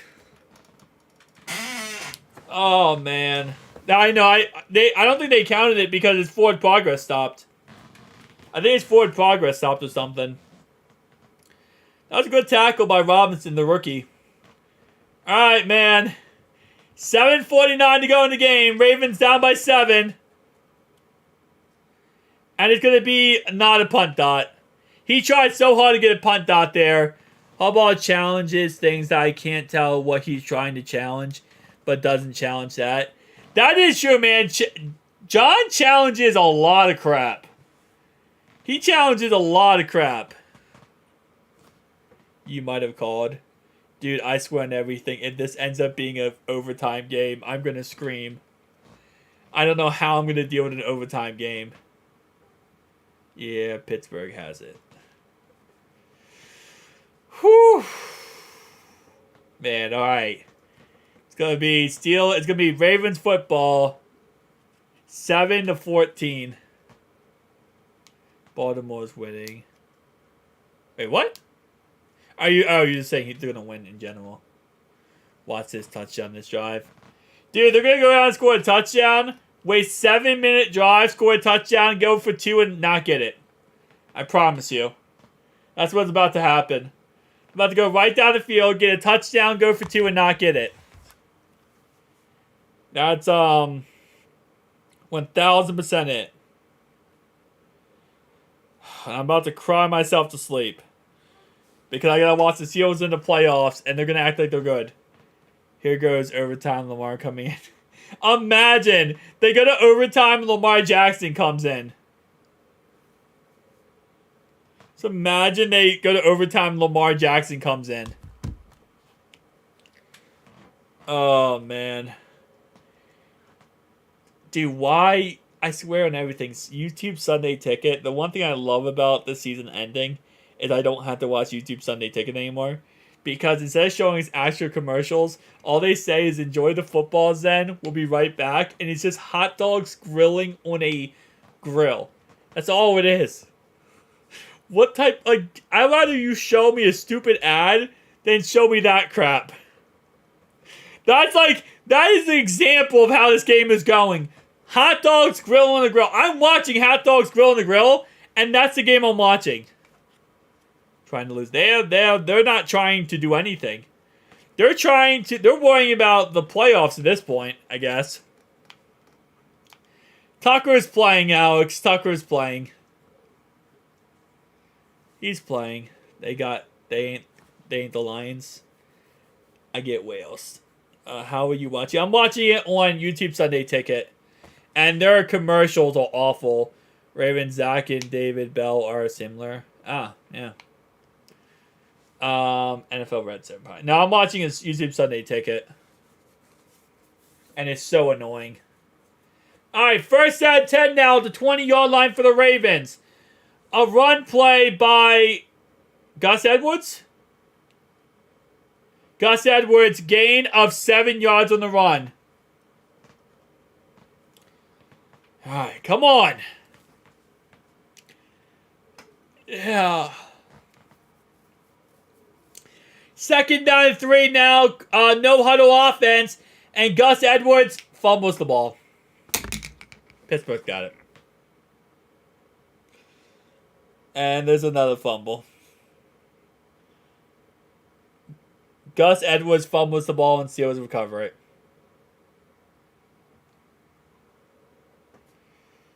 Jeez. Our 19th turnover. Our 19th turnover of the game, man. Holy crap, bro. This is just so many fumbles. At this point, man, I don't even care about the refs. I don't even care about the refs at this point, man. Pittsburgh to the number 6 seed. You know what? At this point, man, that's their starting running back for the Ravens, too. Mason's going to throw a pick 6. Dude, if he throws a pick 6, please, God, no. Just run the clock out, please. Alright, come on. Come on, boys. Let's go. I don't want the Ravens to win. I don't want to root for the Ravens. Pitts is a first round exit. Oh, 100%, man. They're a joke. They're a joke of a team right now. First down and 10. It's going to go ahead and be a run play by Najee Harris, and he's going to gain around 8 yards on the play. You know what's going to happen? They're going to literally miss the field goal. Can't watch this anymore. No, Raz. No. You're going to watch it. Because I have to watch it, Raz. So you're going to watch it too, buddy. You're going nowhere, Raz. You're going to stay right here with us.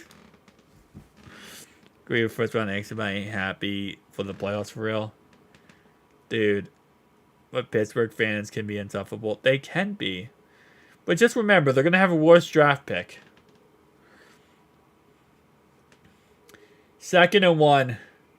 It's going to be a run play up the middle for Najee Harris, and he gets to the outside, and he's not tackled, and he's still not tackled, and he's now at this point just being picked up. Now they're putting him on like the little mini carts, you know, like the little tiny carts. They're like taking him on a little tiny cart here, and now he wants a 15-yard penalty, and now there's a fight on the field, and now he's celebrating and taunting the Ravens for not getting tackled. Whereas we know what we have to deal with. It's going to be more painful death when they make it in our first round. Make it when they make it in our first round exit. Yeah, no, it's going to be very painful. But they're going to be so freaking insufferable. Najee Harris was literally celebrating. He's celebrating like a dum-dum. I missed the season when we swept the Ravens by a total of... Oh, yeah, that was a good season. 5:44 to go in the game. Timeout Steelers. Wait, hold up. Hold the fluff up. It says 5:44 left, but it said timeout is 6:32. They're going to put 60 seconds on this clock? Never mind. It's 5:44. We're good. Oh, man. All right, boys. We almost going to watch the Pittsburgh Steelers find their way. You know what's funny? No, listen, okay? Right? You know what's funny? If the, what's it called? If the Steelers win this game, right? They're going to win this game, right? And then if the Jags win and the Bills win, the Steelers are knocked out of the playoffs. Just keep that in mind. If the Bills win and the Jags win, the Steelers get knocked out of the playoffs. Oh, that's so beautiful. Hold up. What could happen here? No, Colts, Texans. Okay, no. So the Bills have to beat the Dolphins. Can you imagine though? Steelers gonna be insufferable, and then it's like the Bills and the Jags win, and they just get knocked out. Let them get knocked off. Is bro coming after me because the Ravens aren't beating the Steelers? Raz, they're not playing their practice squad, Raz. They have their starters out there. Like, I'm trying to be on your side, man, because you're like a reasonable Ratbirds fan, but like, bro, They have their starter. They have the starting offensive line out there, man. Who do the Jags face? They face the Titans. But there is a potential that they might not have Trevor Lawrence. There's a chance they won't have Trevor Lawrence out there. So easily, but Titans would same with the Bills. Dude, if the Bills can beat the Dolphins, which hopefully they can, then the Squealers are out of the playoffs.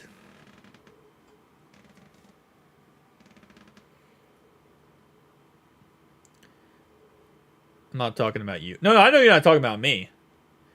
No, I'm not. I know you're not talking about me, Raj. You're talking about somebody else. My point is, though, you just keep saying practice squad guys, and I just gotta keep arguing with that, man. This is not their practice squad. I know you're not talking to me. I'm just saying. I just gotta tell you, man. I just gotta disagree with that point. 3rd and 3 here. Rolled out option. Najee Harris catches the ball. And he's going to gain a first down. And clock ticking, too. Bethard has an unfortunate... Bethard. we win this game, that means we would be 1-7 against the Ravens. That's so sad. Wait, no, you beat the Ravens earlier this season. Are you talking about in Baltimore or something? Wait, how are you 1-7? You beat the Ravens earlier this season, dude. Either way, Steelers or Bills are most likely to get knocked out of the playoffs. Yeah. Ooh. First and goal. First and goal. It's a run play. And Najee Harris slips. Oh, Najee Harris slipped and fell, man. Ravens got 2 timeouts left.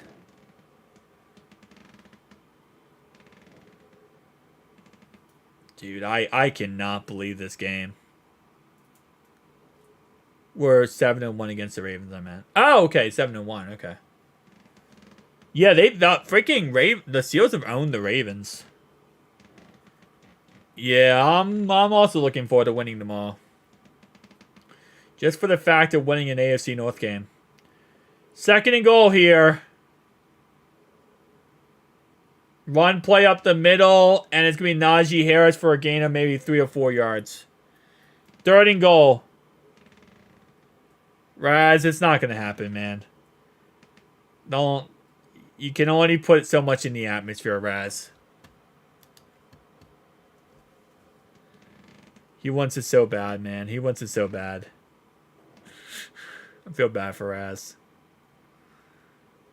Don't Jacksonville. Yeah. So if Jacksonville wins and Buffalo wins, then the Steelers are out of the playoffs. But if either of those teams don't win, then the Steelers are in. So if the Bills win or the Jags win, if the Jags and Bills win, they're knocked out. Are we overdue for another fumble? The fact that I won a fumble, but I know we're going to overtime is what scares me. I thought that was going to be a fumble. I thought that was about to be a fumble. I thought that was about to be a fumble right there. Dude, I thought that was about to be a fumble right there. I was about to cry. I was about to cry if that was a fumble right there. Because that means that they would go to overtime. On the Bengals playoff chances the same as Mountain. Yeah. You're so funny. But if the Bills lose and the Jags win, the Bills are out. Yes, correct. The Bills have to win, and the Bills have to win, and the Jags have to win. And then the Jags and the Bills are in. This is pretty much the rundown right now. So if the Steelers continue this game, they win, right? If the Jags win and the Bills win, the Steelers are out. And the Texans are in. Texans or Colts are in. And the Jags are in because the Jags win the AFC South. Where's 4? Right here. They win the AFC South. Now, if the Jags lose, what that does is it puts the Colts or Texans as the AFC South champion, and it puts another playoff team in. So, for example, it would put Buffalo in at number 7 and the Steelers in at number 6. So the Bills could lose as long as the Jags lose. When did I say I'm a Bengals fan? I don't think anyone said you were Bengals. Oh, you're talking to Raz, yeah. Raz automatically assumes everyone in this chat is a Bengals fan. That guy, are you a Ravens or Steelers fan? You're a Steelers fan. I see your icon, I think. You look at your Steelers fan. This will be the AFC North standings if Jacksonville wins one. Yeah. Pretty much, yeah. Bro, I swear on everything, if they return the kickoff, if the Ravens return the kickoff, bro, if the Ravens return the kickoff. Browns fan! Oh, really? You're not insufferable. Okay. You're actually okay, that guy. You're actually okay. You're not insufferable. A lot of Browns fans are insufferable. Punt. Well, it can't be a punt return. It could be a kick return, William. Wilson. Why did I call you William? It's Wilson. And ball is kicked out of the end zone. It's going to be first down 10 here, boys. First down 10. Should the Bengals look at the offensive line coach next year? Dude, there ain't no looking.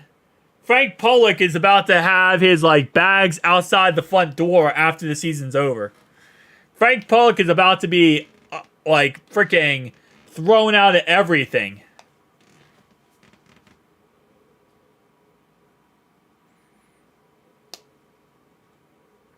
%. They should be bags thrown out the door. Oh, come on, Huntley. Just throw a touchdown. Just throw a touchdown so this can get interesting. They got no timeouts left, the Ravens. So they need an onside kick from Justin Tucker. Bills could get number 2 seed. Yep, pretty much, yeah. Oh, finally. The Ravens actually do something. Yeah, the Bills will either be number 2 seed or they'll miss the playoffs. Or, no, they could be number 7 seed, actually. They could be number 7 seed. Justice Hill was hurt, bro. I don't know why Justice Hill didn't come out of the game. He's hurt. Wide open. With someone higher, Callahan is. Yeah. New offense. Yeah, I think everyone would. It's crazy how we destroyed every FC team like this crappy offense. Yeah, it is what it is. That should be 15. But no, so the Bills can make the playoffs though if the Jags lose and they lose, then they can make the playoffs. So if they lose, they just need the Titans to win, and then they can make it the 7th seed. So if the Titans win and the Jags win, Jags lose, Dolphins win and Jags lose, then the Bills will be 7th seed.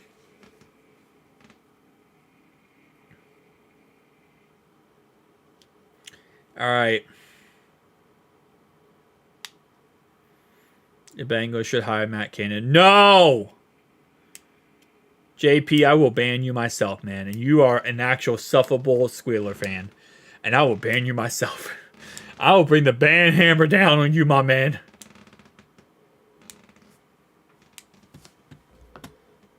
Hang on. Mods, do not ban him, by the way. Do not ban him. I'm making a joke here. Just make sure.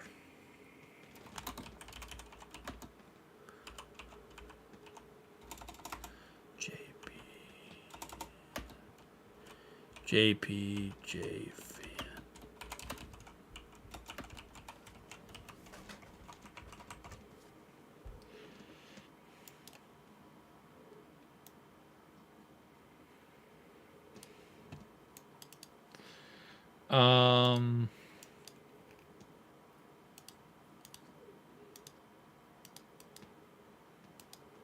There we go.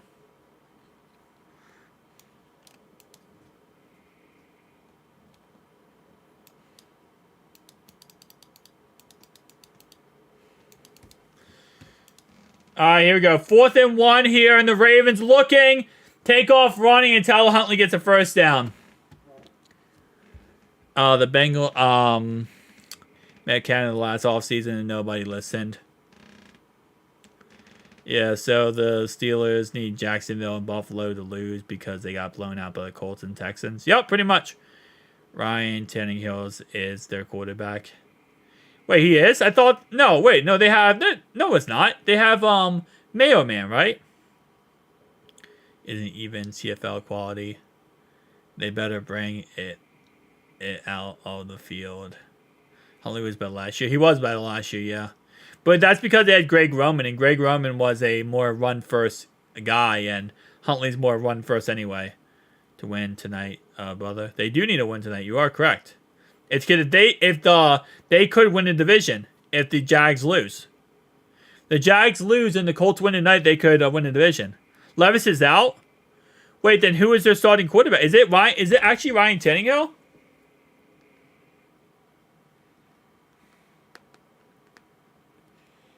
Hang on. Oh my gosh, Ryan Tannehill is starting tomorrow. Ryan Tannehill is the starting quarterback for the Titans again.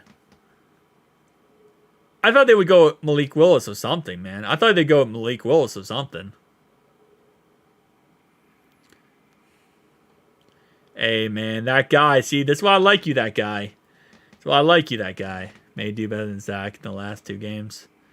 Last game, he got cut off. Tannehill, man. Not a Tannehill, bro.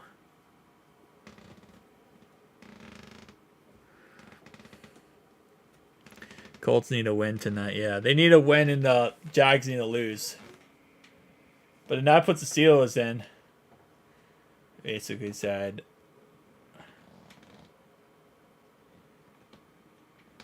Malik Willis is worse, I thought. I don't know. I mean, Tannehill was pretty insufferable, bro. Tannehill is pretty bad. So I don't know if I would say who's worse there. Houston wins tonight. We'll see.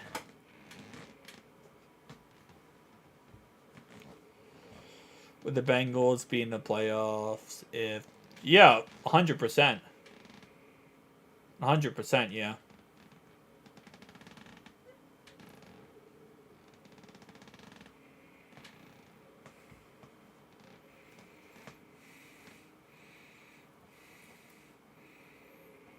All right.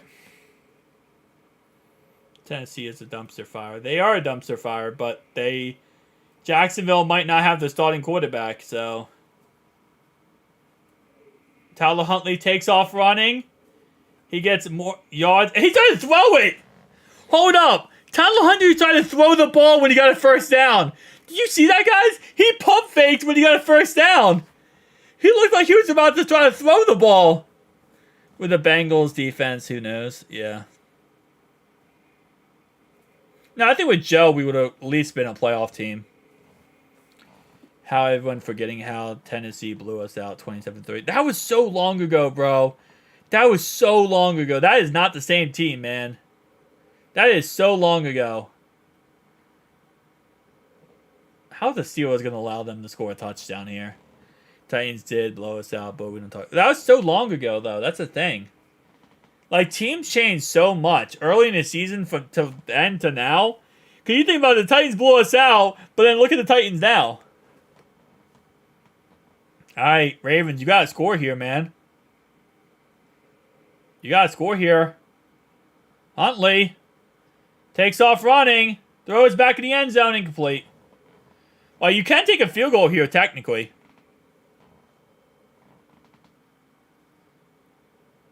You can take a field goal here. Losing Bates hurts. It's bad. And Reader injury. Yeah, 100%. And Von Bell.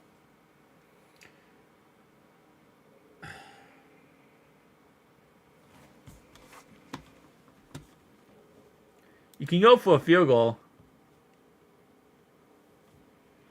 If we play the Titans today, we 100% win. I mean, it depends on who we have out there, I would say.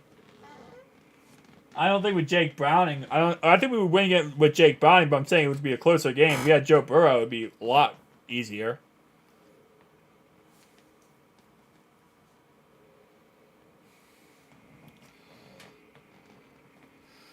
Oof. 3-5 here. Come on. 45 seconds left. Please do not make me last more in this game. Earlier against the Ravens this season. They got very lucky to beat the Ravens earlier this season. They got bailed out by the refs because the clock on the kickoff, whatever, the punt should have ran and it didn't run, and they said it was a 2-minute warning. The refs lied. It was a mess. 3-5 here. Huntley looking, and he slips and falls. Okay, you got to kick a field goal. You got to kick a field goal now if you're the Ravens. Yeah, you got to kick a field goal here. All right, 4th here. Field goal unit up. Justin Tucker. Timeout called by Pittsburgh.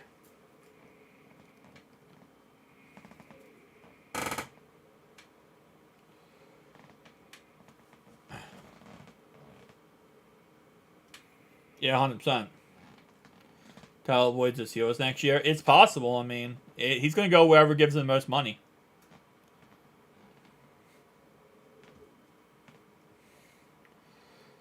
I don't think Tucker will miss. Tucker is pretty money.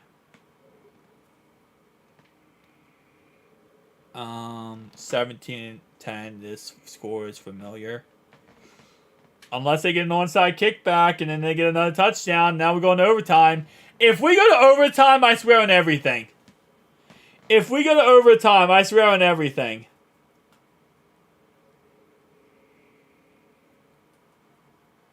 I swear if we go to overtime, man.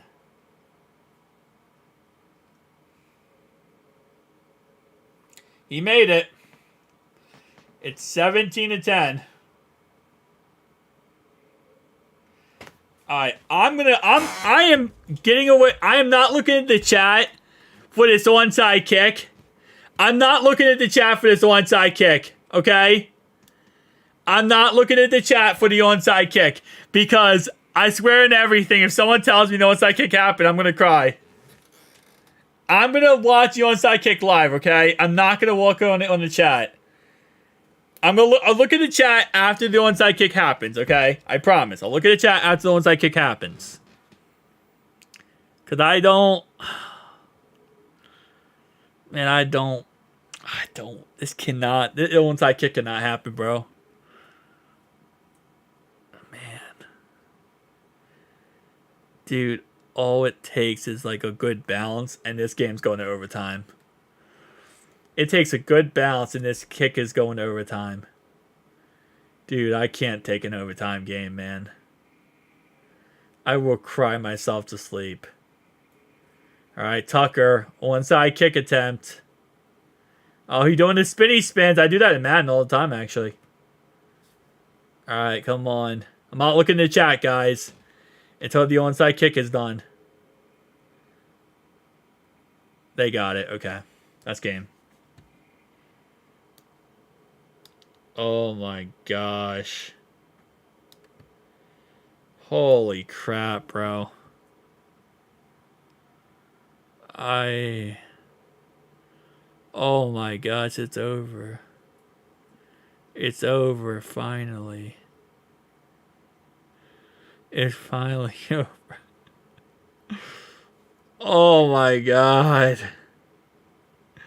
This game was insufferable. Oh my gosh.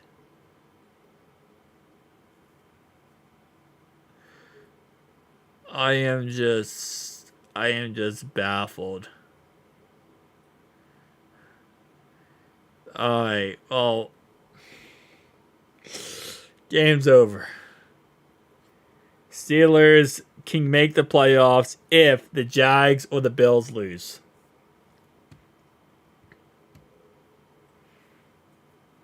You might have to react to the Steelers playoff game now. Oh, God, don't say that. Don't say that. No, the good thing is whoever they play is going to score 50 on them. Whoever they score is going to score 50 on them, man.